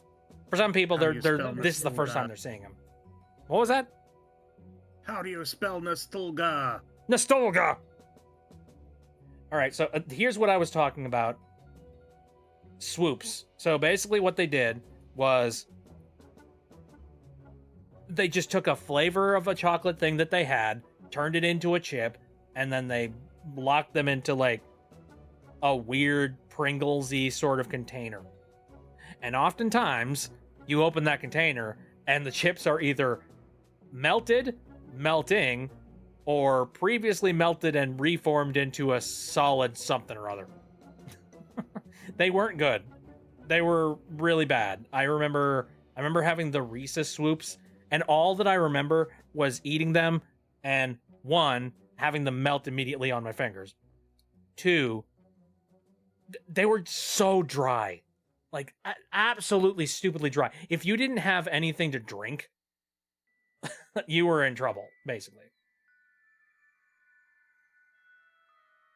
It took an image to remember. There you go. Yep, this was Hershey Swoops. And it was, like, not great. I would have been interested to try the New York, or, like, the York Peppermint Patty ones. But I never did, so. But no, there's a good reason why it's gone. Anyway, so that's that. That's gone. Let's see. What other things are, no longer existent? Oh, Nova says Toys R Us is back. I've heard of that. I've heard that, there are some Toys R Us locations that are reopening. Good for them, honestly. I kind of miss having just a store that you could go to where the goal was to just look for toys. You know, we don't have that anymore, and we should.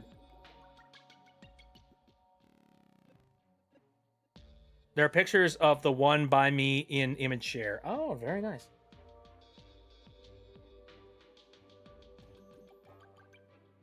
Oh, heck yeah.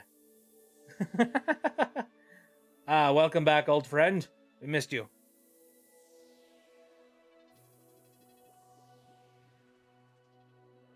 Alright, well, I gotta start getting ready for bed. Like a fool, I decided to take overtime before I realized I had an umbilical hernia. Oh, no. Is there anyone that you can call about that? What? Is there anyone you can call about that and, like, get a replacement? I mean, like I said, it doesn't hurt or anything.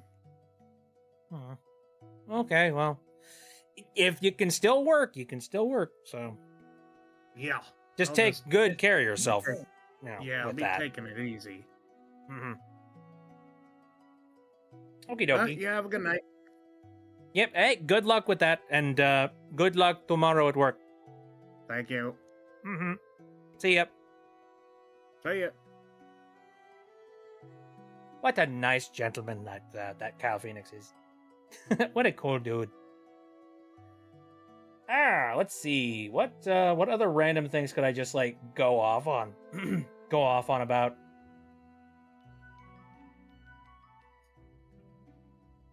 Let's see. There's a couple of things here that I, like, vaguely remember, but nothing that immediately, like, jumps out at me where I go, whoa, it's this, I remember this. They should bring back video stores. They never will, though. That's the problem. Like, we currently live very entrenched in the streaming era. And, I mean, unless the only way that video stores are going to come back is if there is a very heavy push from the public to get Blu-rays to be a thing. That's kind of it. I'm all for that, honestly. I don't like streaming services. I really don't. That's one of the reasons why I haven't gotten myself, like, you know, an Amazon. Well, okay, I used to have Amazon Prime, but I would never use the Prime video functions. I don't have Netflix. I don't have, like, Crunchyroll. I don't have any like streaming services, and it's mainly because I really worry about the concept of, you know, companies putting some kind of a series up so people can watch it, and then at any moment when the contract is up, they pull it off of shelves and basically say it didn't exist. I don't like that. I much prefer the ability to be able to go out to a physical location. That's a word. I much prefer going to a physical location, buying a piece of physical media, and playing it in a physical player. I'm all for this because it means that I can keep my collection. It is on the shelf at any moment in time. If I make the decision that I want to watch something, I have the ability to do so. It's one of the reasons why, like, I actually really enjoyed collecting physical game discs, and like when the Nintendo Switch came out, I was really interested in getting, like, physical cartridges. In fact, like, I'm surprised at how big my Nintendo Switch collection ended up getting. I did get some digital only games, or, you know, I did get some games only digitally, but if I got the option to get a physical cartridge, I went for the physical cartridge option because I was like, I really like my collection. I like having it on the shelf, being able to see it. I like having the ability to, like, in the event I wanted to play the 1.0 version before they went and patched everything out, I have the ability to do that. I don't like that either when something just goes away. In fact, like, we talked about this a little bit earlier in the stream. You know what? Screw it. We're currently, like, we're not really playing video games. I'm gonna go back to the... Screw it. Why? Like, you know, you guys don't need to see the gameplay footage because it's not doing anything. But we talked about this a little bit earlier. My brother has just recently made himself a Plex server. In fact, let me look this up real quick. I have a decent collection of Switch games too. Yeah. It's one of the reasons why I heard about the Game Key cartridges, and I went, ew, because that's bad. It's basically just being like, you know, no, there's no code, there's no media on this disc at all. It is literally just a key that you can use to go and download the game from the eShop. I don't like that. I don't like the idea that, like, the second that Nintendo no longer wants to support the eShop, your game goes kaput. Is gone. We've seen a lot of game shops go out of business lately, including, like, you know, Nintendo's. The Wii Shop is no longer a thing. The eShop on the 3DS, no longer a thing. And one day, the Switch's eShop will be gone as well. I don't like the idea of no longer having games to play on my consoles. I don't like it. I would really love to push back on that sort of mentality, if I could help it. And I mean, I've made my bed when it comes to the Steam store. That is a store that I really genuinely had this idea in my head being like, that'll never go away. Now I'm worried because, like, you know, you probably know about the censorship that's currently going on the Steam store, and the fact that, like, anything that has slight not safe for work elements to it, or something that could potentially be seen as something that is, like, inappropriate for minors, is currently being flagged and, like, pointed out as being, like, you know, basically being taken down from the store. And I'm sure that people that previously bought those titles will probably still have access to being able to download them. Steam is nice when it comes to that. But, like, I just don't like the idea that, like, a piece of media or a piece of history can just be completely wiped off the map simply because of, like, you know, bogus bullshit reasoning. No. Taking extra steps where there is no reason to. So, here, let me,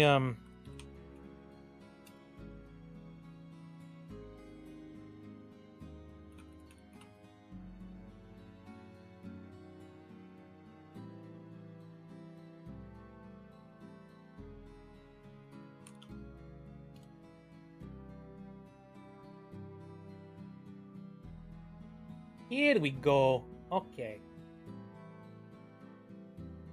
So this is probably, like, you know, you're gonna look at this and you're gonna be like, this is some advertising shill. I'm being advertised to. Honestly, I have never used this service before, and I only have my brother to lean on for this. Okay. So here we are. Let's I'm gonna save this image.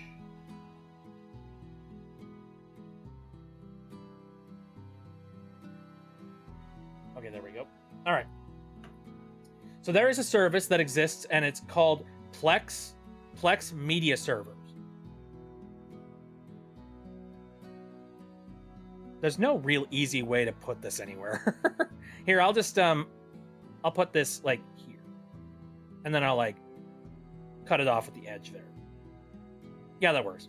Anyway, what Plex basically is, it is you have the ability to make your own server yourself at your own house, and you can load it with whatever media you want, and then you can stream that media to whatever devices that you want that have the ability to log into your Plex account. That's it. That is what it is. I don't know whether or not there's any other extra like elements to it. I don't know if it's a little bit more detailed than that, but here's the thing. I love that as a concept. It really opens up the idea of you being in control of your digital streaming services. That's great. Now, like, obviously you need the media in order for you to be able to stream it, you know. And so that means you need to actually have the MP4s and like the movie files and things like that. Now, how you manage to get a hold of those things, that's on you. that is your responsibility to do that. I'm sure Plex is not responsible in any way, shape, or form for how you manage to get your media. However, my brother has a very large Blu-ray collection, and he has been taking his Blu-rays and his DVDs and all of these things, and he has been ripping them, and he has been backing them up on his Plex server, which he's just recently gotten a like big upgrade. He's got like something like a 15 terabyte or like 20 terabyte server at the moment. He has been loading it up with all of the movies that he has been ripping, and he has the ability to watch all of it on his Plex server, anywhere, anytime. And you know what? I prefer that option way more than going to somebody else's streaming service. Because you know what? With a Plex server, you have the ability to load in whatever you want, take out whatever you want at any time. Nobody's just pulling shit from your library. You know? Actually, I remember one of the things that kind of like this kind of like radicalized my brother in a major way. I don't know if you remember the Sony PlayStation Store fiasco that happened a while back. And if you don't know, a while back, I think it was like the PlayStation 3 or something very similar. Or like, I think the PlayStation Vita. There was a chunk of their store, heck, it might have just been an entirety of their media collection. There was a very large chunk of their store that they looked at and they said, you know what? We no longer want to support this anymore. And they told their customers that, like, yeah, effective on this particular date, you will no longer be able to stream these. You won't be able to download any of this content to your devices anymore. Was basically the way that they put it. And everyone was like, well, we're still actively using our devices, and we still actively want to be able to download that stuff. And Sony was just like, if you put a big enough stink about it, we'll go ahead and give you a refund. And, you know, you only got a refund if technically, like, you know, you had only owned the content for a certain period of time. So I think that was one of those, like, big eye-opener moments where it was just like, oh, so I don't really own any of the shit that I'm buying, do I? It can literally be taken from me at any moment in time. And yeah, I think that's really made a lot of people wake up and realize that, like, you know, maybe having a physical collection isn't a bad thing. And I agree. If there is ever an opportunity for me to have a physical copy of a series, whether it be like a movie or a television show or something to that degree, I'm all for that. I will go with that option over a streaming service. In fact, like, I hate to say this, like, I am one person who I'm a massive advocate of paying for the things that you use. All right? Like, I'm the crazy person who, when I went to play I played like a gigantic run of the Ace Attorney series. And when I had to play the Ace Attorney Investigation series, I needed to get access to the game card, and I needed to get access to the game file. And then, because it never officially was translated in the United States, at least like at the time. So you need to actually get the game file, patch the game file, and then play it in an emulator. I went and I bought the physical versions of those games from Japan. Like, I went the extra effort. I went the extra step just for me to be able to do this in some legal way. You know, so yeah, clearly, I definitely really care about making sure that money is traded and there is no, like, unfair use of copyrighted work. You know, as much as I can possibly do. Even if it's in a situation like, I know a lot of people that would have been like, well, it doesn't make any sense for you to do it that way because, like, you know, the money isn't ending up in the hands of Capcom or anything like that. Like, you're buying a game used from a used game store at that point. The money is ending up in the hands of some random, like, bubkiss out in Japan somewhere. You know, it's not like Sony's actively getting that money. Or actually, not Sony. It's not like that money is actively being handed over to, like, Capcom or something. And you know what? Fair. But it's the principle of the thing, I think. It's like, it's a show of proper care and attention, and, like, I think it's just a really good I'm having a very hard time explaining this. I don't know. I think it's a really good gesture to buy a physical piece of media before you start messing around with any, like, particular files of that particular medium.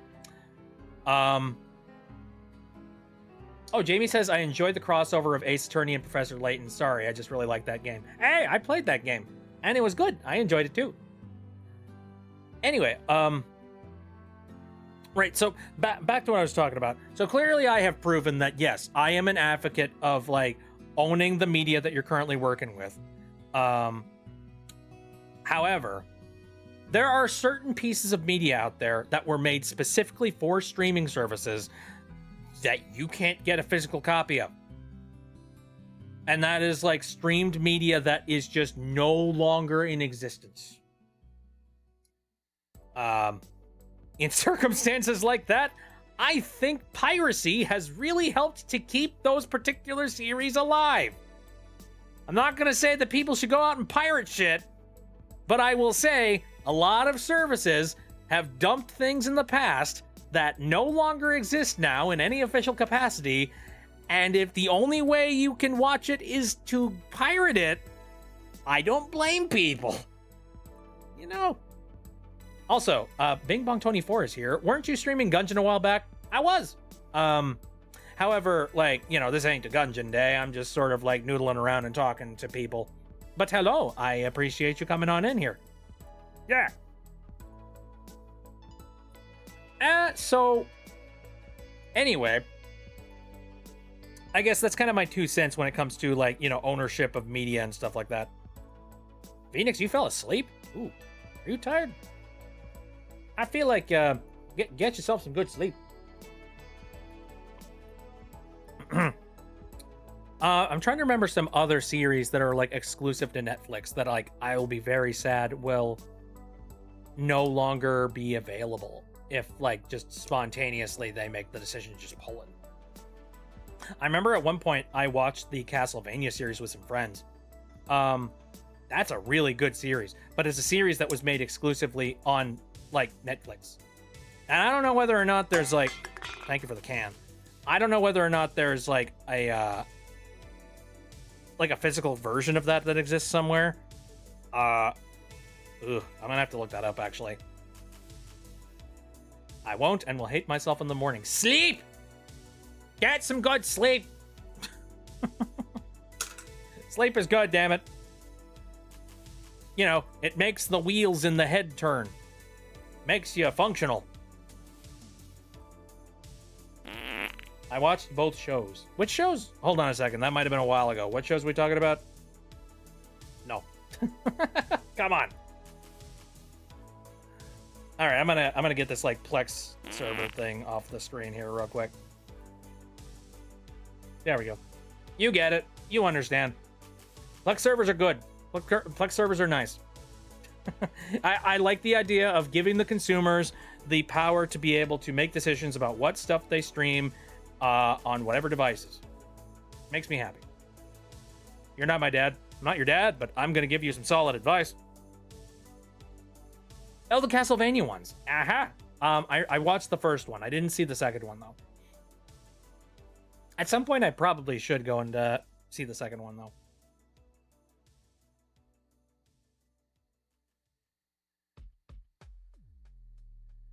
Let's see. I'm going to close out of this. Oh, yeah, we were in the middle of talking about discontinued foods. Speaking of which, God, could you imagine if, like, discontinued foods were, like, a digital medium? I don't know how that would work. My brain just had a thought and an idea, and it just, like, just roll with it. Just say the words, even though they don't make any sense. I remember this cereal, but I don't remember it, like, very fondly. I'm gonna go ahead and, like, save this, and I'm gonna put this on the screen.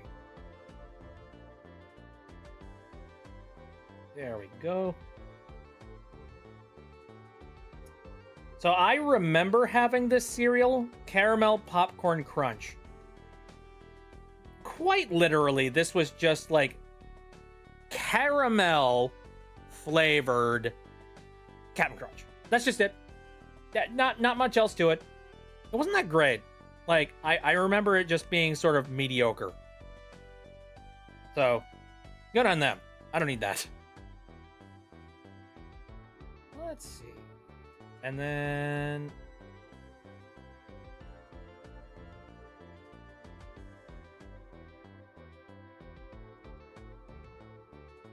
scrolling through this list to see if there's any more stuff.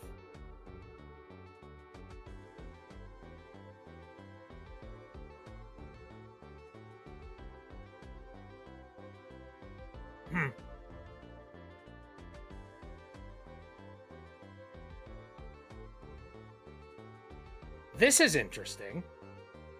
I didn't know that Burger King did this, but I know that, hold on a second. I remember that White Castle did this. So this is weird. I didn't know that Burger King actually did this. Hold on. I wish I had the Super Mario and Legend of Zelda cereals. I don't. Do you know how freaking expired those are now? Here. So, I guess a while back, Burger King went and did chicken fries as rings. So, sort of like an onion ring kind of thing. Which is interesting because I remember White Castle did that too. And I remember the White Castle ones being mediocre and not great. Especially considering the White Castle ones, they were kind of advertising them as being like powder coated with a flavor. I guess the idea was like, oh, you could have these chicken rings without having any sauce with them. Problem with that is that the powder was like, again, it made the chicken rings incredibly dry, and also the powder didn't taste good. So, yeah, they weren't great. So I wonder if like the chicken fry rings would have been any good. Probably not. I don't know. I'm kind of just okay with the chicken fries, personally. Chicken fries are kind of one of those things that, like, once in a blue moon, I will randomly decide that I feel like having them. Oh, you did have that. Ooh, okay. Neat. Okay. Well, I guess that's cool.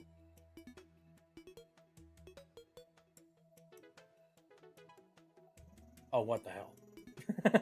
Oh, no. I don't have much to say about this. I'm putting it up on the screen just because. It's all ogre. Why? I get it. Popcorn. You eat popcorn during movies. So why not have green popcorn for your movie of Shrek 2? Capitalism sucks. It creates the worst stuff.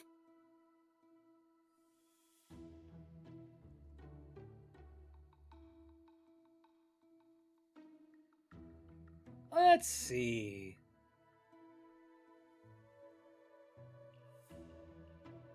What else is going down on... Oh, I remember this!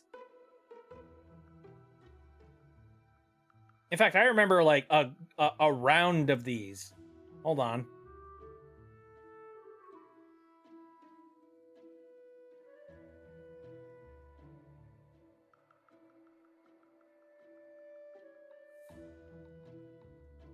Here, oh, whoops. Accidentally dragged something I wasn't supposed to. Okay, here. Bam! So, this is the angriest Whopper. But I remember the Angry Whopper in general, with, like, the red bun and all of that stuff. However, do you also remember the other colors of bun that they ended up trying and doing at one point? And they specifically made the black bun? I don't remember what flavor it was supposed to be, but they had a black bun for the Whopper at one point, and there were a bunch of people out there that were complaining that after they ate the black bun on their special colored Whoppers, they went home and they had a terrible toilet time. Specifically, a toilet time that involved the color green. Yeah, I remember that. I remember that. Like, that was an entire pop culture thing that was happening involved with that. Like, that hit the local... Actually, that hit local and national news. Just being like, Burger King turns poop green. Missed out on buying that popcorn. Yeah, green color, not something that... I don't know. Well, actually, you know, green is fine in food, but only if it's, like, natural. Though...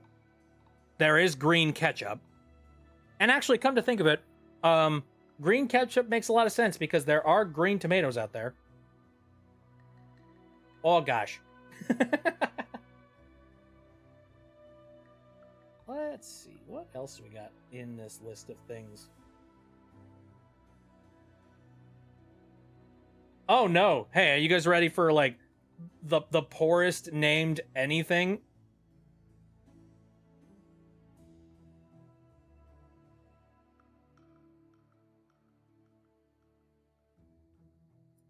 Now, I've got a question for you.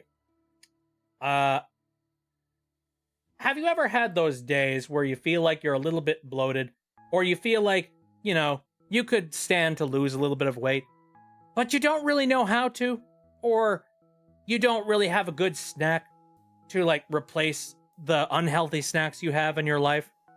Well, may I interest you in a little bit of a snack called AIDS? Appetite suppressant candy. It works. Effective. Safe. Chocolate flavored candy. And Discontinued Food says this existed from 1937 to 1990. A line of chewable weight loss candies, available in chocolate or caramel flavors, fortified with vitamins and minerals.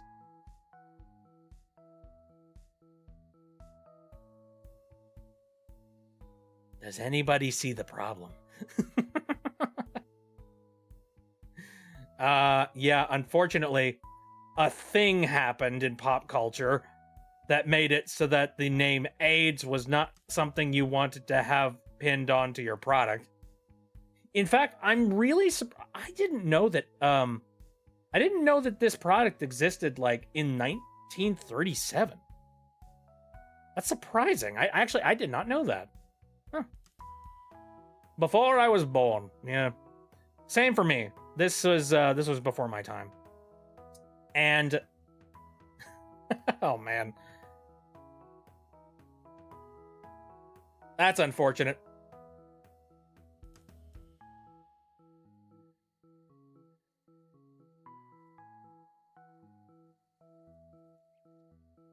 It's like naming your food cholera. It's like, oh my god. What else do we have here? Anything else that like jumps out at me?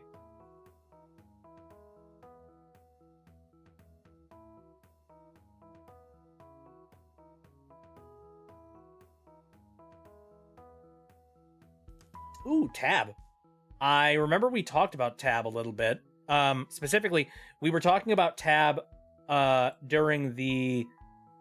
Here, actually, you know what? Hold on a second. I'll go ahead and I'll grab this picture real quick.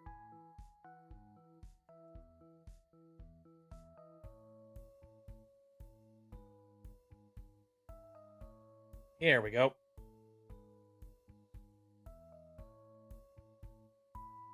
Phoenix says, I had a Halloween Whopper. Was that what that was? The Halloween Whopper?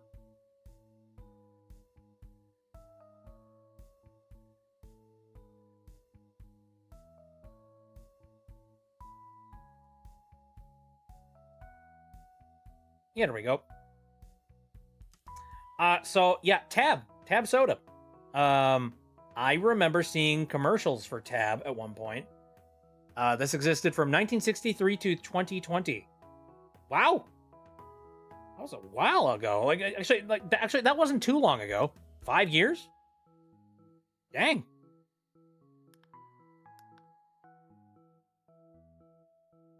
Let's see.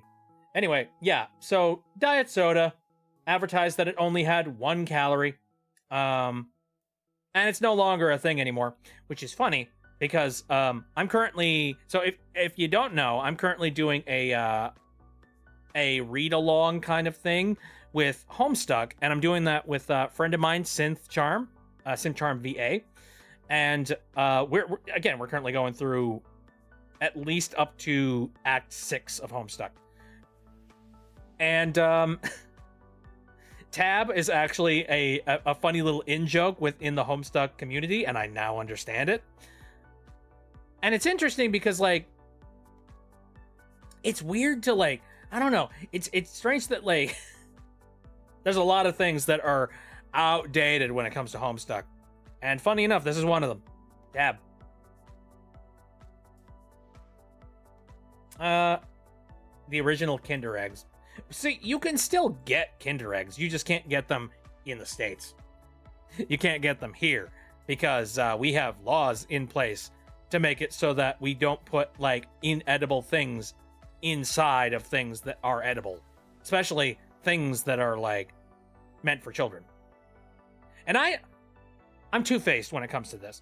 On the one hand, I feel like you're really kind of, like, screwing up the fun of a product that could be really, really cool to have if you're a kid, you know. And And you're screwing it up for people because of the fear and the idea that a kid isn't going to understand the idea between edible and inedible. And I just feel like it's really sad that you can't own a product like that in the States simply because little Timmy over there is going to choke on the frickin' egg. On the other hand, I also know that there are a lot of stupid people in this country. You know, especially children. Children that maybe they wouldn't know better. Honestly. And that is fair. It's honestly, like, of some of the stupid laws that exist out there, this is one that actually is kind of grounded in something that makes sense. So I guess, like, I'm not super ridiculously upset about it. I guess the thing that I'm upset about is the fact that, like, there are people that will smuggle Kinder Eggs into the States for the sake of enjoying them as an adult. And what's really stupid about that is that, like, you'll get stopped at the border, you'll get checked, and then you'll have your Kinder Eggs confiscated as contraband. What the heck, man? Really? Do we have to, like, do we have to bring red tape into a situation like this? It's a candy. One that, like, you know, the kid's probably not even gonna eat. You know, like, this is specifically for an adult who's like, I want to have the experience of having a Kinder Egg.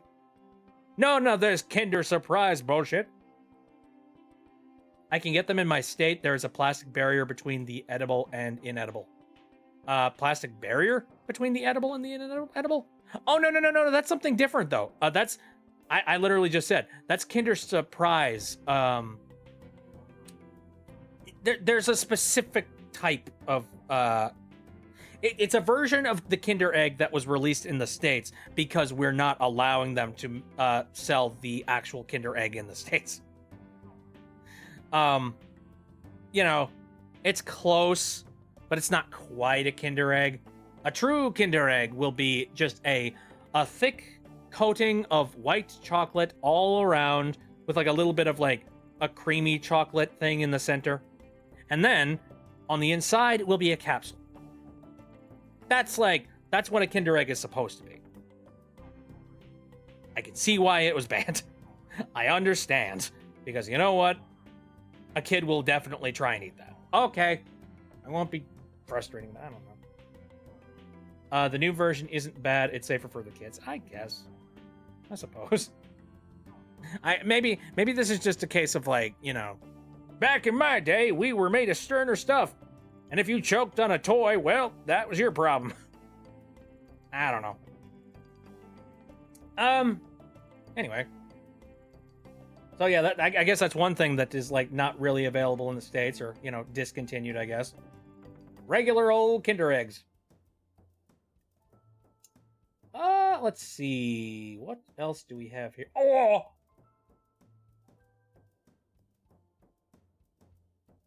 Did I like this? Actually, I'm having second thoughts about this. Hold on a second. Yeah, okay, let's bring it onto the screen. I just didn't know that this was discontinued. I'm kind of sad. Hold on.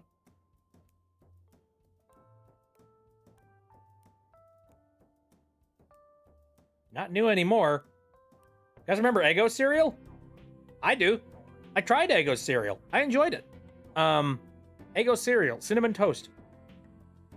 It was good stuff. It was kind of like, it was a mix. It kind of tasted a little bit like waffle crisp, and then combined with, like, I don't know, like cinnamon toast crunch. A little bit of that. Is pretty good. Have you ever had Cookie Crisp? Yes. And I am sorely disappointed by Cookie Crisp. Because it doesn't taste like cookies. It tastes like, you know, a corn puffed, you know, a corn puffed lump that has, like, black sprinkles on the top. It doesn't taste like a cookie. No. I'm not falling for this propaganda. Anyway. Oh, you missed that? See, I remember this was pretty good. Okay, so what years was this originally in stores? Oh, wow. Okay, this existed for about 6 years, from 2006 to 2012. All right. Really? It's been that long, eh? Okay. Well, here's some good news. There actually does exist another cereal out there. Let me look this up.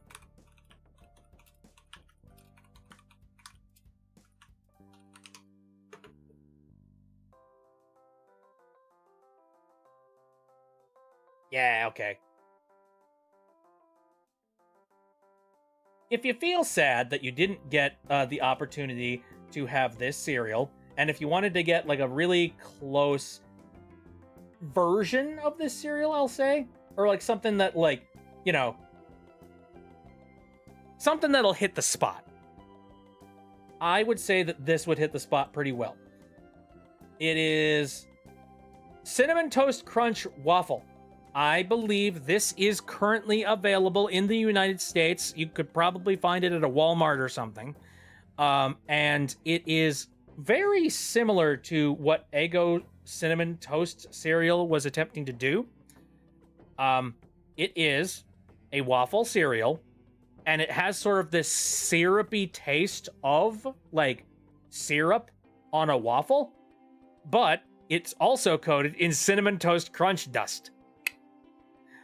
If you want a cereal that is like nothing but sugar and something that's gonna like make you bounce off the walls for like an extra hour, it's this one. So I think we'll live. We you know, it's kind of sad that we don't have the Eggo cereal anymore, but other cereals have taken its place.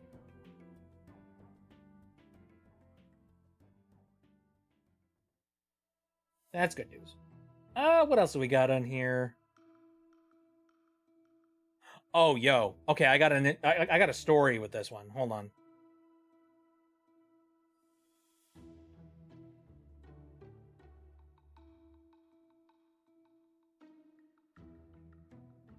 Here we go. Let me pull this up here. All right, how many people remember this? The Subway Flatiza. I want to see a show of hands. How many people remember this thing? It existed between 2014 and 2015. It was something that Subway sold. It is a flatbread pizza, and it was pretty much what is described on the box here. You know, a layer of marinara, a layer of cheese, and some pepperonis in it. And I think there were some other variations of the Flatiza, but like this is kind of like the bog standard. How many people remember this? And did you try it? I will say, I did try it. It was okay. I'm not seeing anyone else's messages pop up, says Phoenix. Well, currently, Jamie over on YouTube is currently talking, but like I don't have a visualizer for YouTube just yet, so I'm just kind of, you know, I'm relaying those messages out to you guys. You saw that? You need to find it? Are you talking like, you know, you saw it and you want to find it? Well, again, this is a discontinued food, so you're not gonna find it, unfortunately. Yeah, the Flatiza was only something that existed for about a year. And honestly, it wasn't that great. I saw the commercial but never had it, and I'm sad. Don't be sad. Don't be sad. There are much better pizza options out there than the Flatiza. But interestingly enough, this reminds me a little bit of a story. I remember I heard a story from this one guy who he worked at a Subway. And every once in a while, they would have some leftover dough or something very similar. After, like, you know, they've finished up with cooking the bread for the day. And what they would do, on top of that, there was a bunch of like spare ingredients that were just sort of sitting around. So what they would do, or well, I guess this is one thing they did one time just for the sake of trying it out. They actually took a bunch of the spare leftover bread dough that they had sitting around. They flattened it out, and then they put like, you know, some marinara and some ingredients on it. And basically, they made a pizza out of the ingredients that just happened to be sitting at a Subway. And it turns out, Subway already had basically all of the ingredients necessary to make a pizza. But they took it and then they cooked it inside of the warmer that they've got, or like the flash cooker. And I guess they experimented a little bit to see how long they set it in there, and I don't think you can adjust the temperature of those things. I think it's just one temperature fits all. But yeah, they cooked it and they ate it, and they said it was actually really good. So funny enough, this whole pizza concept that Subway came up with, this happened this happened many years after these employees were experimenting. So they were pioneers. They came up with the idea of the Flatizza way before the Flatizza. That's kind of cool, I think. I saw the waffle cereal that's close to the Eggo one. Ah, very nice. Give that a shot if you want to, again, bounce through the roof of your house. All right. Anything else that jogs a memory or makes me rant about stuff for an hour? Hearts.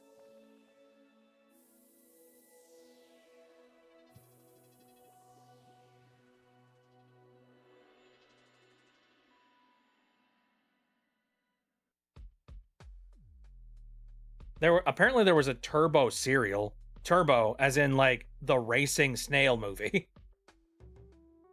Why? I mean, I've seen some weird, I've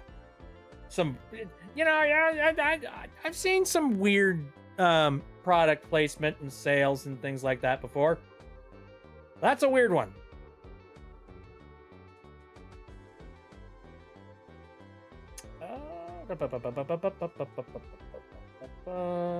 What the fuck is this?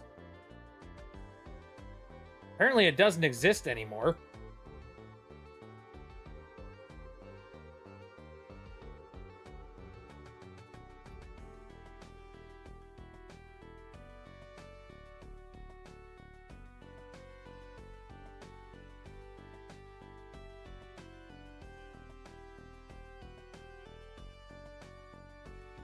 What? If you don't know, Walker's is the European and British version of Lay's branding. So this is basically Lay's American cheeseburger flavor. Excuse me? I don't know why I'm offended, but I'm offended. What the heck, man? Now, if you made an American cheeseburger flavor chip in the United States, I think I'd be cool with that. But yeah, this is for a British market. How dare you? Screw you. There's a lot of Eddie's ice cream. I guess Eddie's ice cream in here, they do a lot of experimental shit with their ice cream.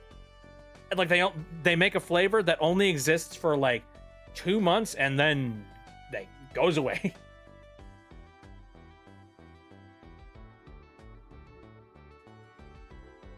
That sounded good. Again. Make it for the United States, please. Then I'll be happy. That does remind me. Let me look up a chip here.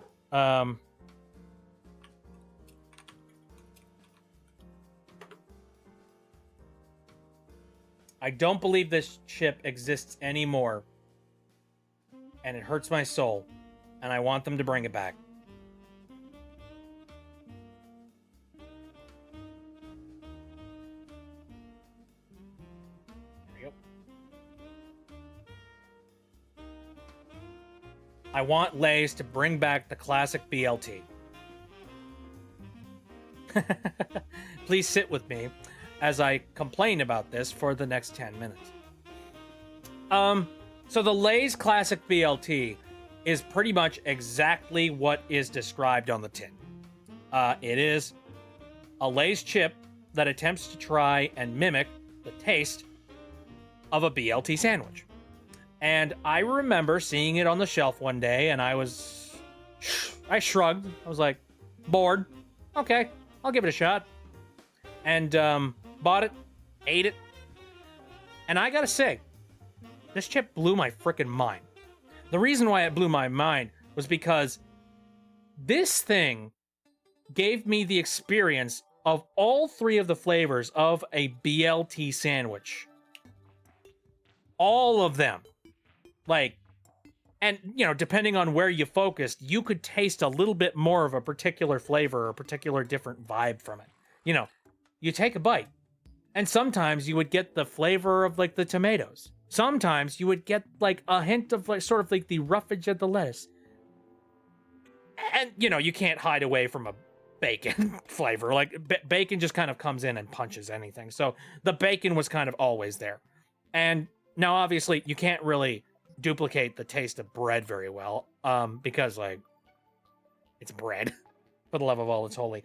But the fact that it was able to basically perfectly mimic the B, the L, and the T, this chip is magic. There is, I don't know what the Lay's people were doing in their factories concocting this. I think they must have sold their soul to some sort of a demon in order to make this work, but they made it work. And it no longer exists on the shelf. Now, they've teased me before. They have teased me by selling a different type of BLT chip in the past. In fact, let me see if I can find a picture of this BLT chip. There it is. Here, save image as... Oh, wait, nope. Save image as... Okay, cool. They have teased me many a time before, specifically with this chip, that they made a limited summer flavor. And they called it the Summer BLT. And I remember seeing this, and I thought to myself, is it back? Did they do it? Is the BLT back? Did they put it on the store shelves for a limited time for silly little people like me? And I went and I grabbed the chip. I took a bite. I was intensely disappointed. It tastes nothing like classic BLT. I don't know what their flavor wizards did. They captured lightning in a bottle with this guy. They did not capture it again with this. They literally could have just taken this flavor and called it Summer BLT, and I would have been happy. They didn't do that. I don't know what the flavor was, but, like, it tasted more like some weird summer salad, not BLT. I'm sad. I want classic BLT chip back, and I expect it on my desk by Friday. How dare you? I want it. Maybe one day. If I bitch about it enough. Possibly. Had that, it was part of some flavor contest. Oh, really? Okay. Interesting. Oh, but yeah, no. That is a thing that has come and gone. I can no longer have it. Let's see. Ooh, Lunchables has showed up on the list here. See, Lunchables has actually, they've gone through a couple of different flavors of different things over the years. And usually, like, I know that there used to be like a Lunchables like big pack, and like they sold a cola with it, and they sold like, you know, deep dish pizza with it and stuff like that. I don't know whether or not they still sell it with the cola, but I do know that they've rebranded it to like Lunchables Uploaded or whatever the heck, and like they advertise it as being like the big kid meal for, like, you know, for the older children.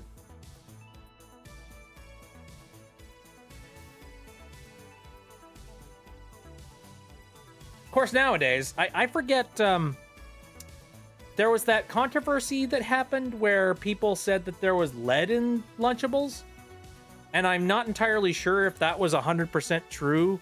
Actually, come to think of it, I'm gonna go to Snopes real quick.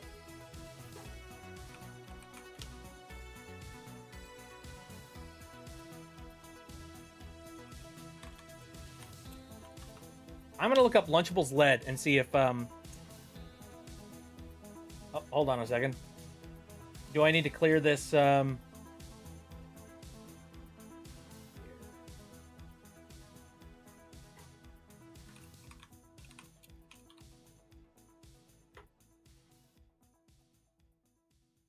Okay, so there's a thing about lunch boxes and lead. No, no, no, no, no, no. I want to find out whether or not Lunchables had lead in them. That's not the article that I'm looking for, or Snopes. Okay. I guess I'm not going to find that. All right. I remember there was a rumor going around that, like, there was lead in Lunchables. And yet, for some reason, like, I never saw them get, like, pulled off the shelf. And in fact, I still see them on the shelf. And I don't know whether or not they've, like, fixed the problem. I don't know. Maybe that was just, like, a rumor that was, you know, could have been taken out of proportion or something like that. I've seen that kind of thing happen. Speaking of which, I remember, I think, did I talk about this on one of my previous streams? Speaking of rumors that, like, you know, get taken way out of proportion, I remember I was talking to my mom, and she was telling me about how there was apparently it was like a security breach of Gmail. And she was freaking out because everybody's got a Gmail account, let's be real. And she was just like, "Did you hear about this?" And I'm like, "What? No, I haven't." And she goes, "I have just recently heard that there was a breach of Google and Gmail accounts and passwords, and all of this stuff were leaked out, and you know, all of your email is just vulnerable and available to like scammers and, like, you know, and people who are trying to steal it. And like, you need to go and change your password right now." And I heard that, and I'm just like, okay, interesting. I haven't heard anything about that. I feel like if it were true, I probably would have seen it from, like, one of my news outlets, and I haven't. So I'm gonna keep that in mind, and I'm gonna look into it a little bit later. About a week later, I see a news outlet cover it, Ars Technica, and I think it was Ars Technica. And they went into detail about the fact that apparently Google made an official statement, and that statement was, "No, we didn't." It was basically like, "We didn't get hacked. What are you talking about?" And the best that they can assume is that, like, this must have been a rumor that was started from, like, some social media post somewhere where somebody is, like, really paranoid. Maybe they saw some previous reports about, like, you know, a breach happening at some point with Google. Like, you know, 6 months ago, apparently, there was some sort of a breach that did happen with Google servers, but it happened with, like, higher up servers that were involved with, like, I don't know, executive accounts and things like that. It had nothing to do with, like, the you know, the Gmail accounts and, like, you know, where they currently house those. And I guess they made the assumption that somebody must have taken the announcement of, well, you know, just the fact that they've really been pitching the idea of, like, two-factor authentication and securing your data and things like that. They must have taken that and ran with it, and they were just like, "Oh my God, did you hear that there was a breach?" There was no breach. It's okay. We're safe. Nothing happened. I remember that controversy. It was during the time when I was helping someone with their painting and lawn care business. Are you talking to one with Lunchables? Or are you talking about the email thing? Because I talked about two different controversies here. I'm unsure.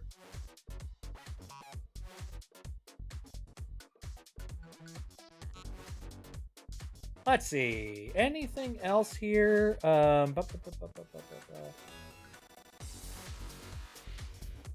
kind of low. We're running a little low on time here, so we're probably going to be finishing up the stream sometime pretty soon. Oh, limited edition Lady Gaga Oreos. Whoa, what the heck?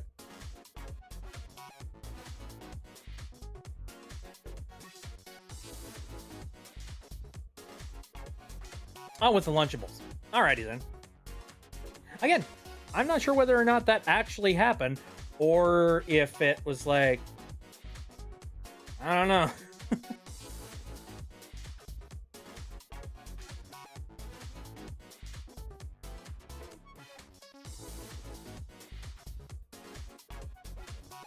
Let's see. I'm trying to look for one more thing that, like, this makes me sad. Oh. Okay, hold on a second. We got another one. A lot of flavored chips, unfortunately, that, like, are no longer on store shelves.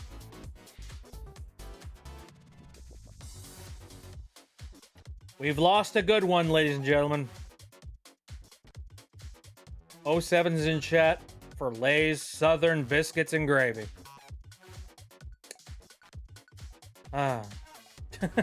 So, I remember this very clearly. This was one of the Lay's, like, competition chips.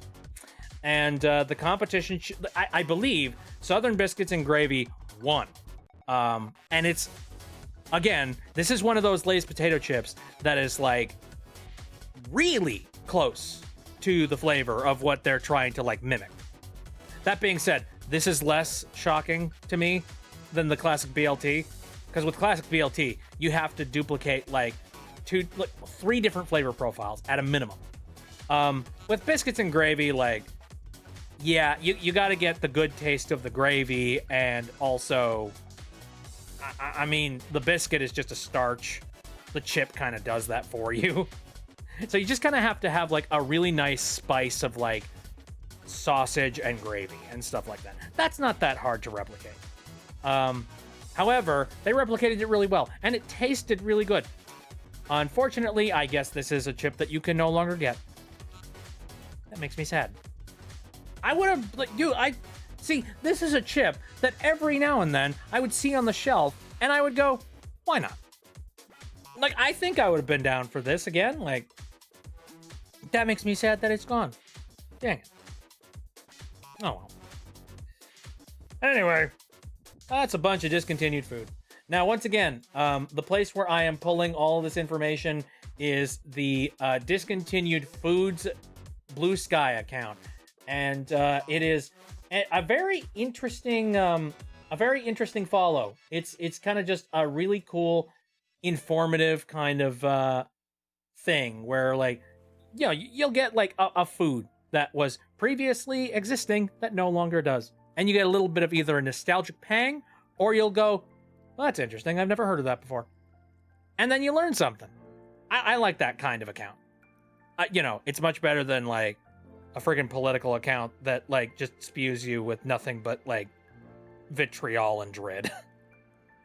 Honestly, when it comes to social media, I have blocked, like, any serious words that could possibly exist.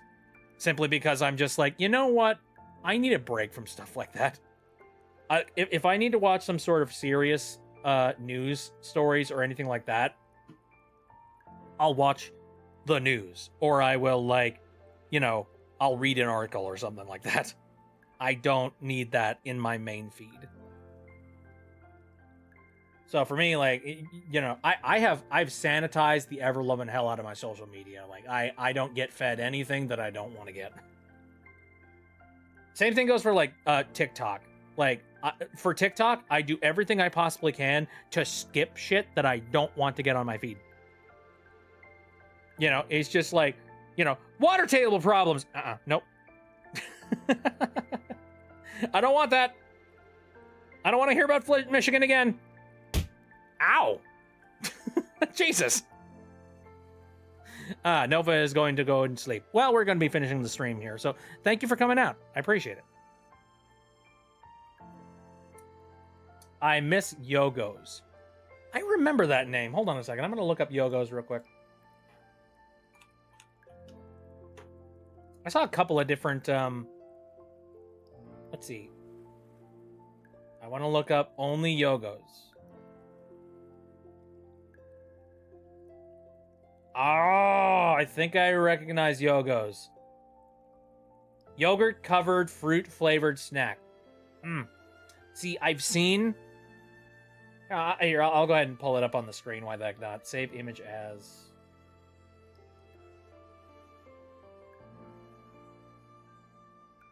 And bada bing, bada bop.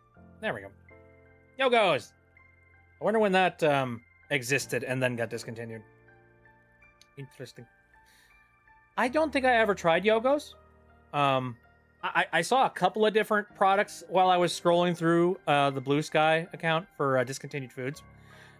One of them was a Pop-Tart that had, like, yogurt infused into it. Sounds disgusting.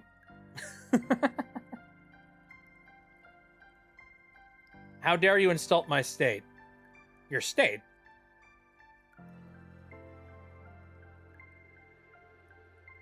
Oh, Muffin was obsessed with Yogos. Neat. Nova, I believe your state is Michigan. Did I say something about Michigan? Sorry. Right over my head.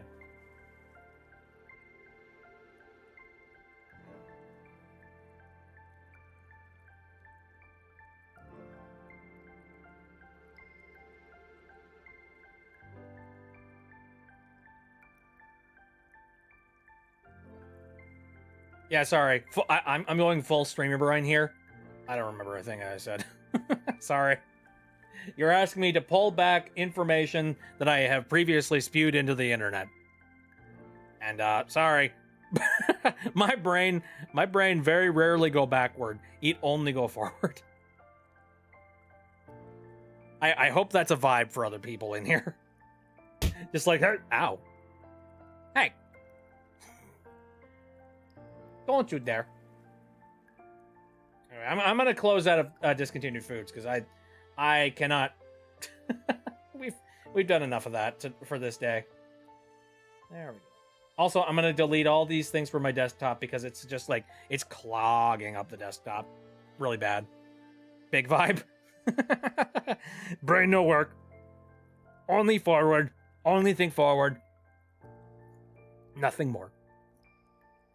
All right, so let's wrap some things up here. Oh,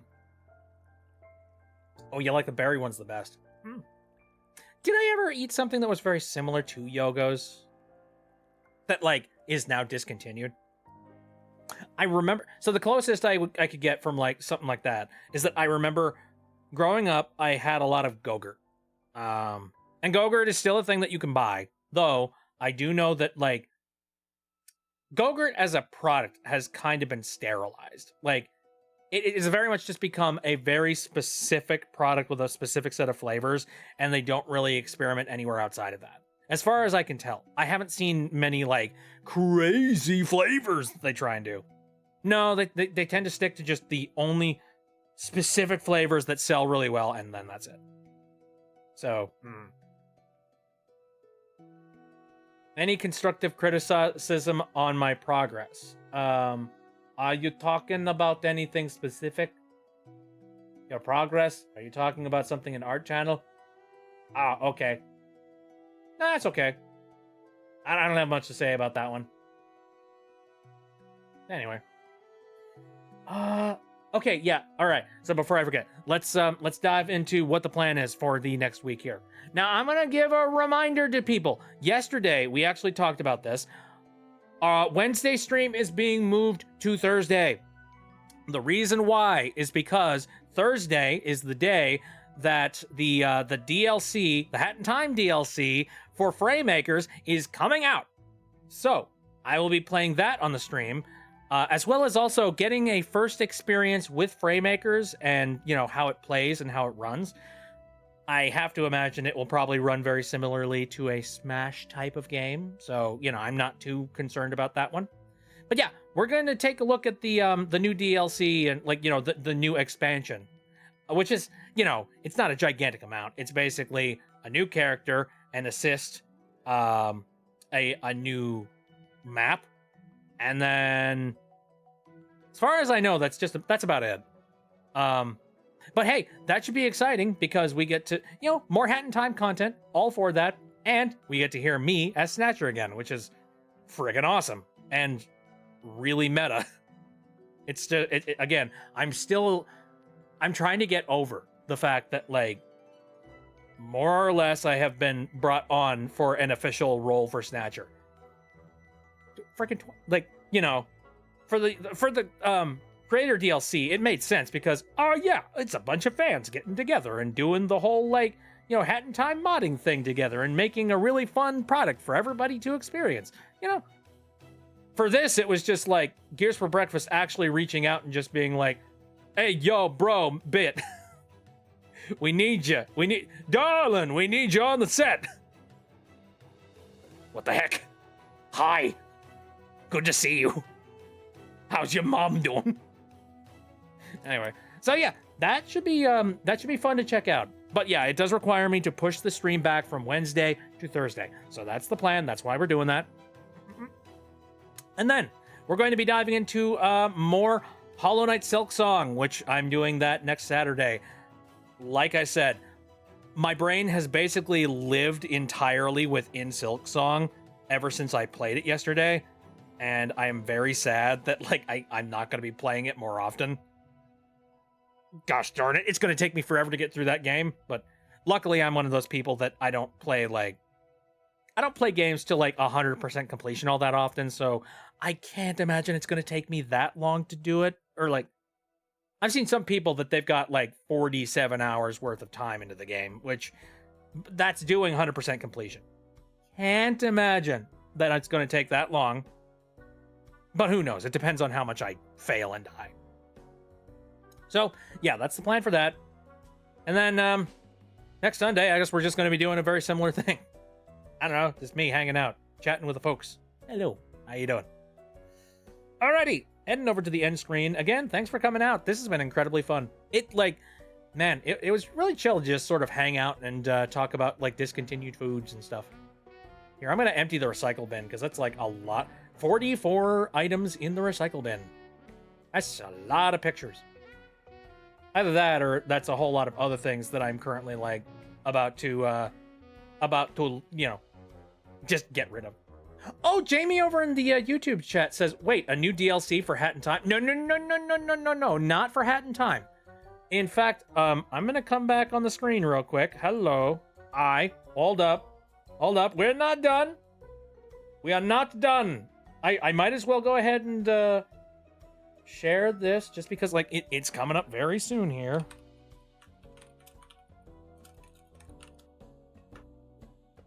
Here we go. Let me pull up an image real quick. Is there a good, like,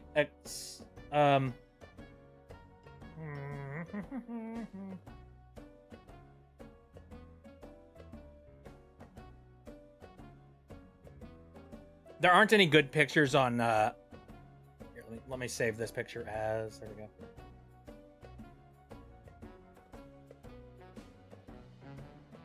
See, I looked up Framemaker's Hat in Time, and unfortunately, there aren't any good picture results for that just yet. There might be later on, who knows.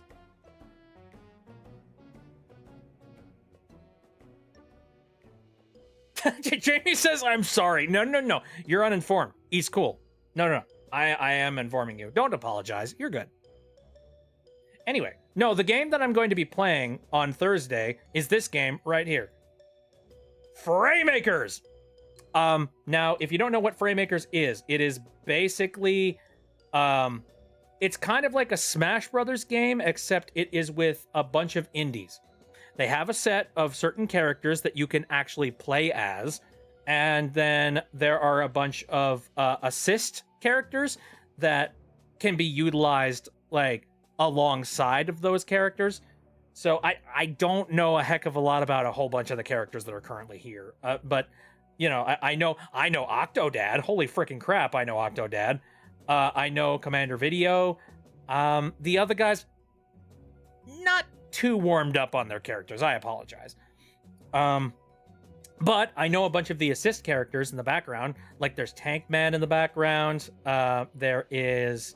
Let me see. Oh, yeah, there's, like, friggin' Fancy Pants Adventure. There's, like, VVVVVV. There is, frickin', like, you know, Pizza Tower, Peppino. And there is a Wander Song in the background. Holy freaking crap. I'm super psyched about that. Like, I loved Wander Song. So yeah, like it's basically an indie Smash Bros kind of game, and I am really looking forward to playing it because one of the new characters that is being added is Hat Kid, and it really looks like they put a lot of effort into the Hat Kid stuff. Let me see if I can. In fact, let me see if I can pull up the trailer real quick. Watch on YouTube.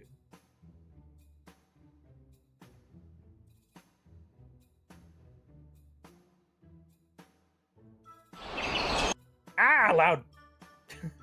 All right, pop out. Quiet. All right.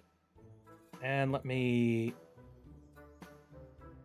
pop in. What would work? I think like window capture. Specify picture in picture. There we go. Don't capture the cursor. Don't need that.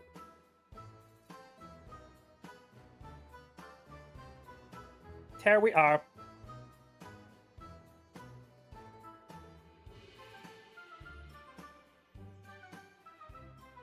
Let me quiet down this real quick. All right. So, why not? Let's go ahead and watch the teaser trailer here.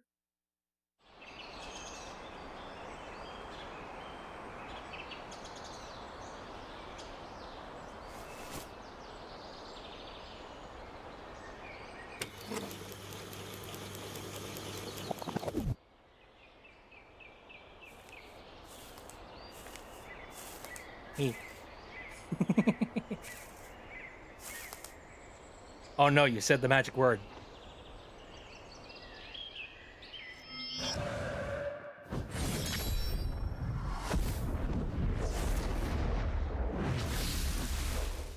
Yay!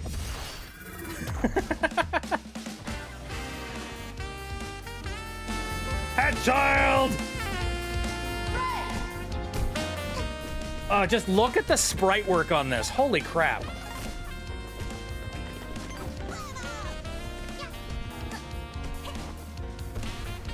And it looks like Hat Kid's got, like, all of her signature moves. Like, even right down to, like, the exact way that she, like, you know, swings the umbrella.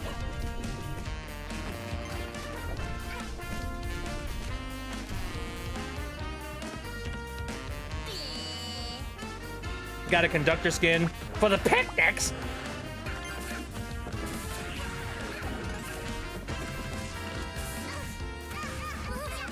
Why, hello there! You didn't think you'd join the fray without me, did ya? Hello! Here's a little something I prepared for you and your new friends.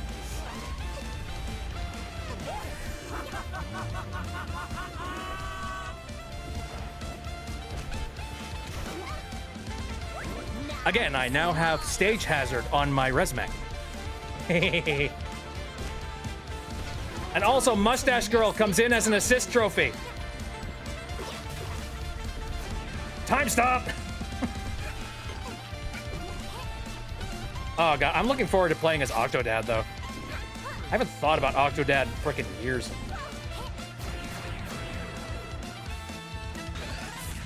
Oh yeah, and Nico from frickin' One Shot is there too. September 18th. Heck yeah, man. And yes, it is Steam only, but that's because it's in early access. I'm sure that when the game gets a full release, it'll probably be released on everything under the sun. I couldn't say for sure, but like, it's a very smart business move. Hey. Ew, it's useless.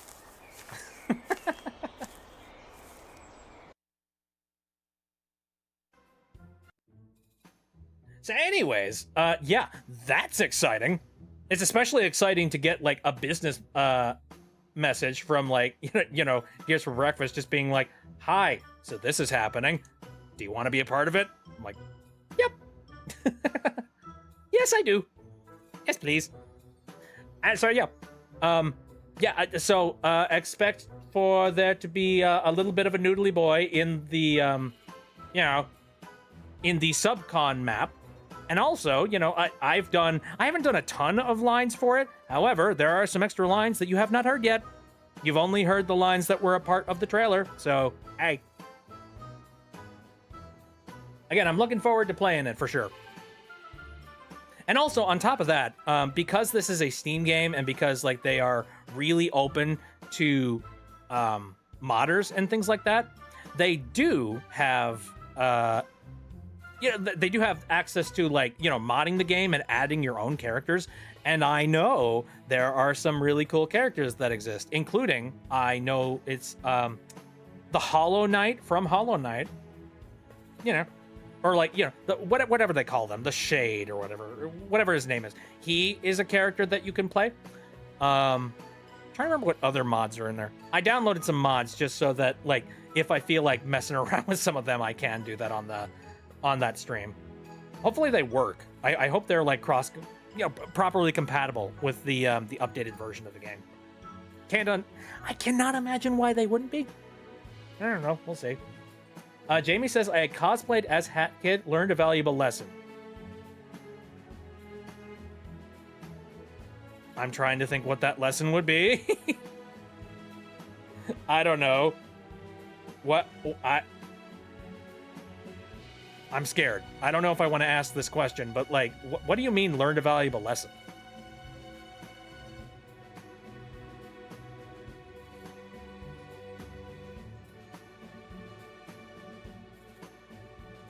Anyway, let me close out of this guy real quick here.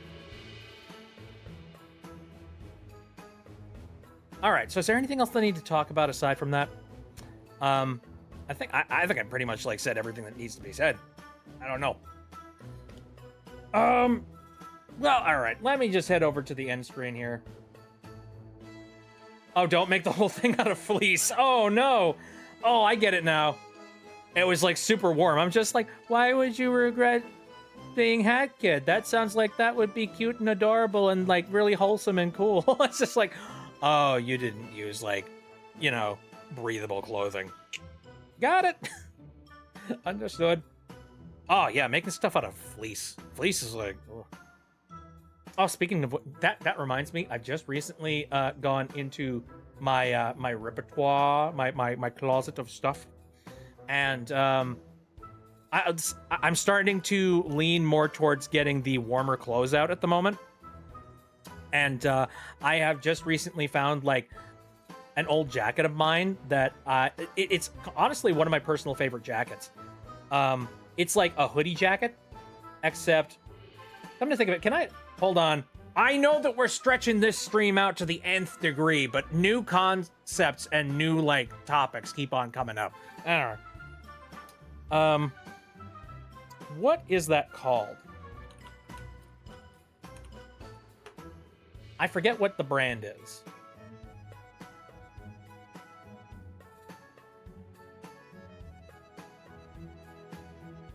Let's see.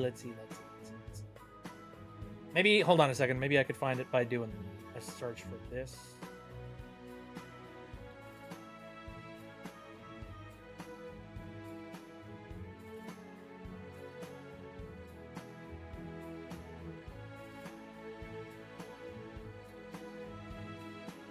Man, I really wish that I, like, remembered what the brand was for this. Okay. You know what, screw it. I could probably just, I could find a picture on Google or whatever that's, like, really similar and call it a day. However, you know, I will not claim to have any particular, like, favorite brands or anything like that, simply because I can't remember the actual brand. I'm really concerned about, clothing like this for... You know, you'll understand in just a second. You'll understand the second that I pull it up. Look at this guy.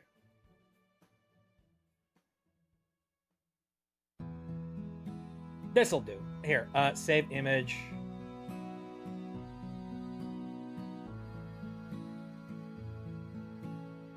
Okay, so one of my favorite hoodies, simply for the gimmick alone, is one of these kinds of things.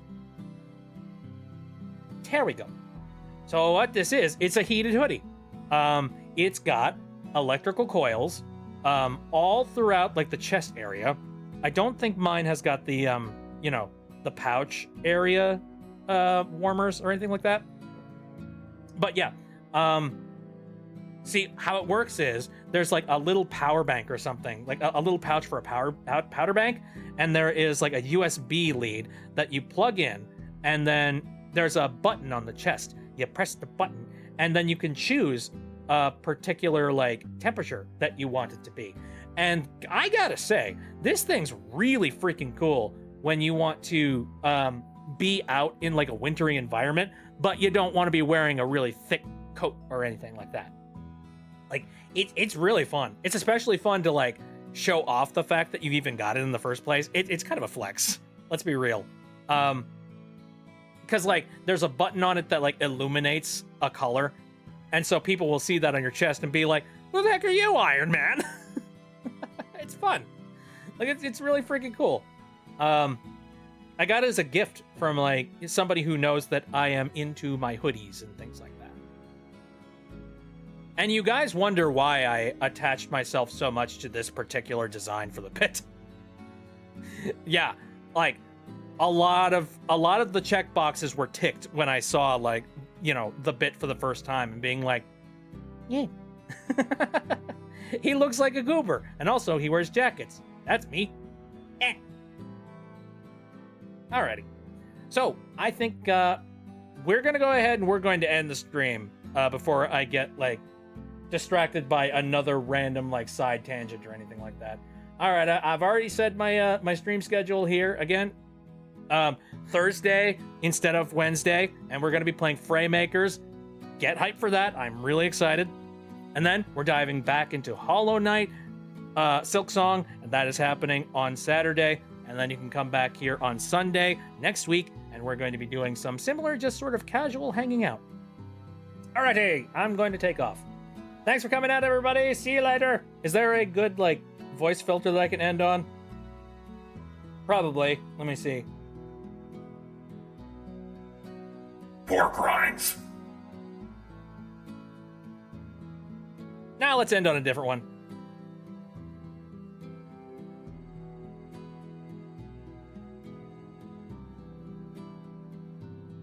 I'm trying to think of a funny thing to say. I'm trying to think of like a funny thing to say in this voice filter.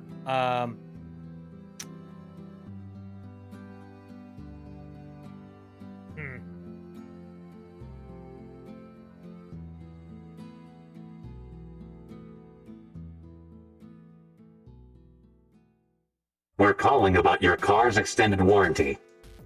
There we go. I'm out of ideas. I'm out of things to say. I'm gonna go. See ya. Good night, everybody.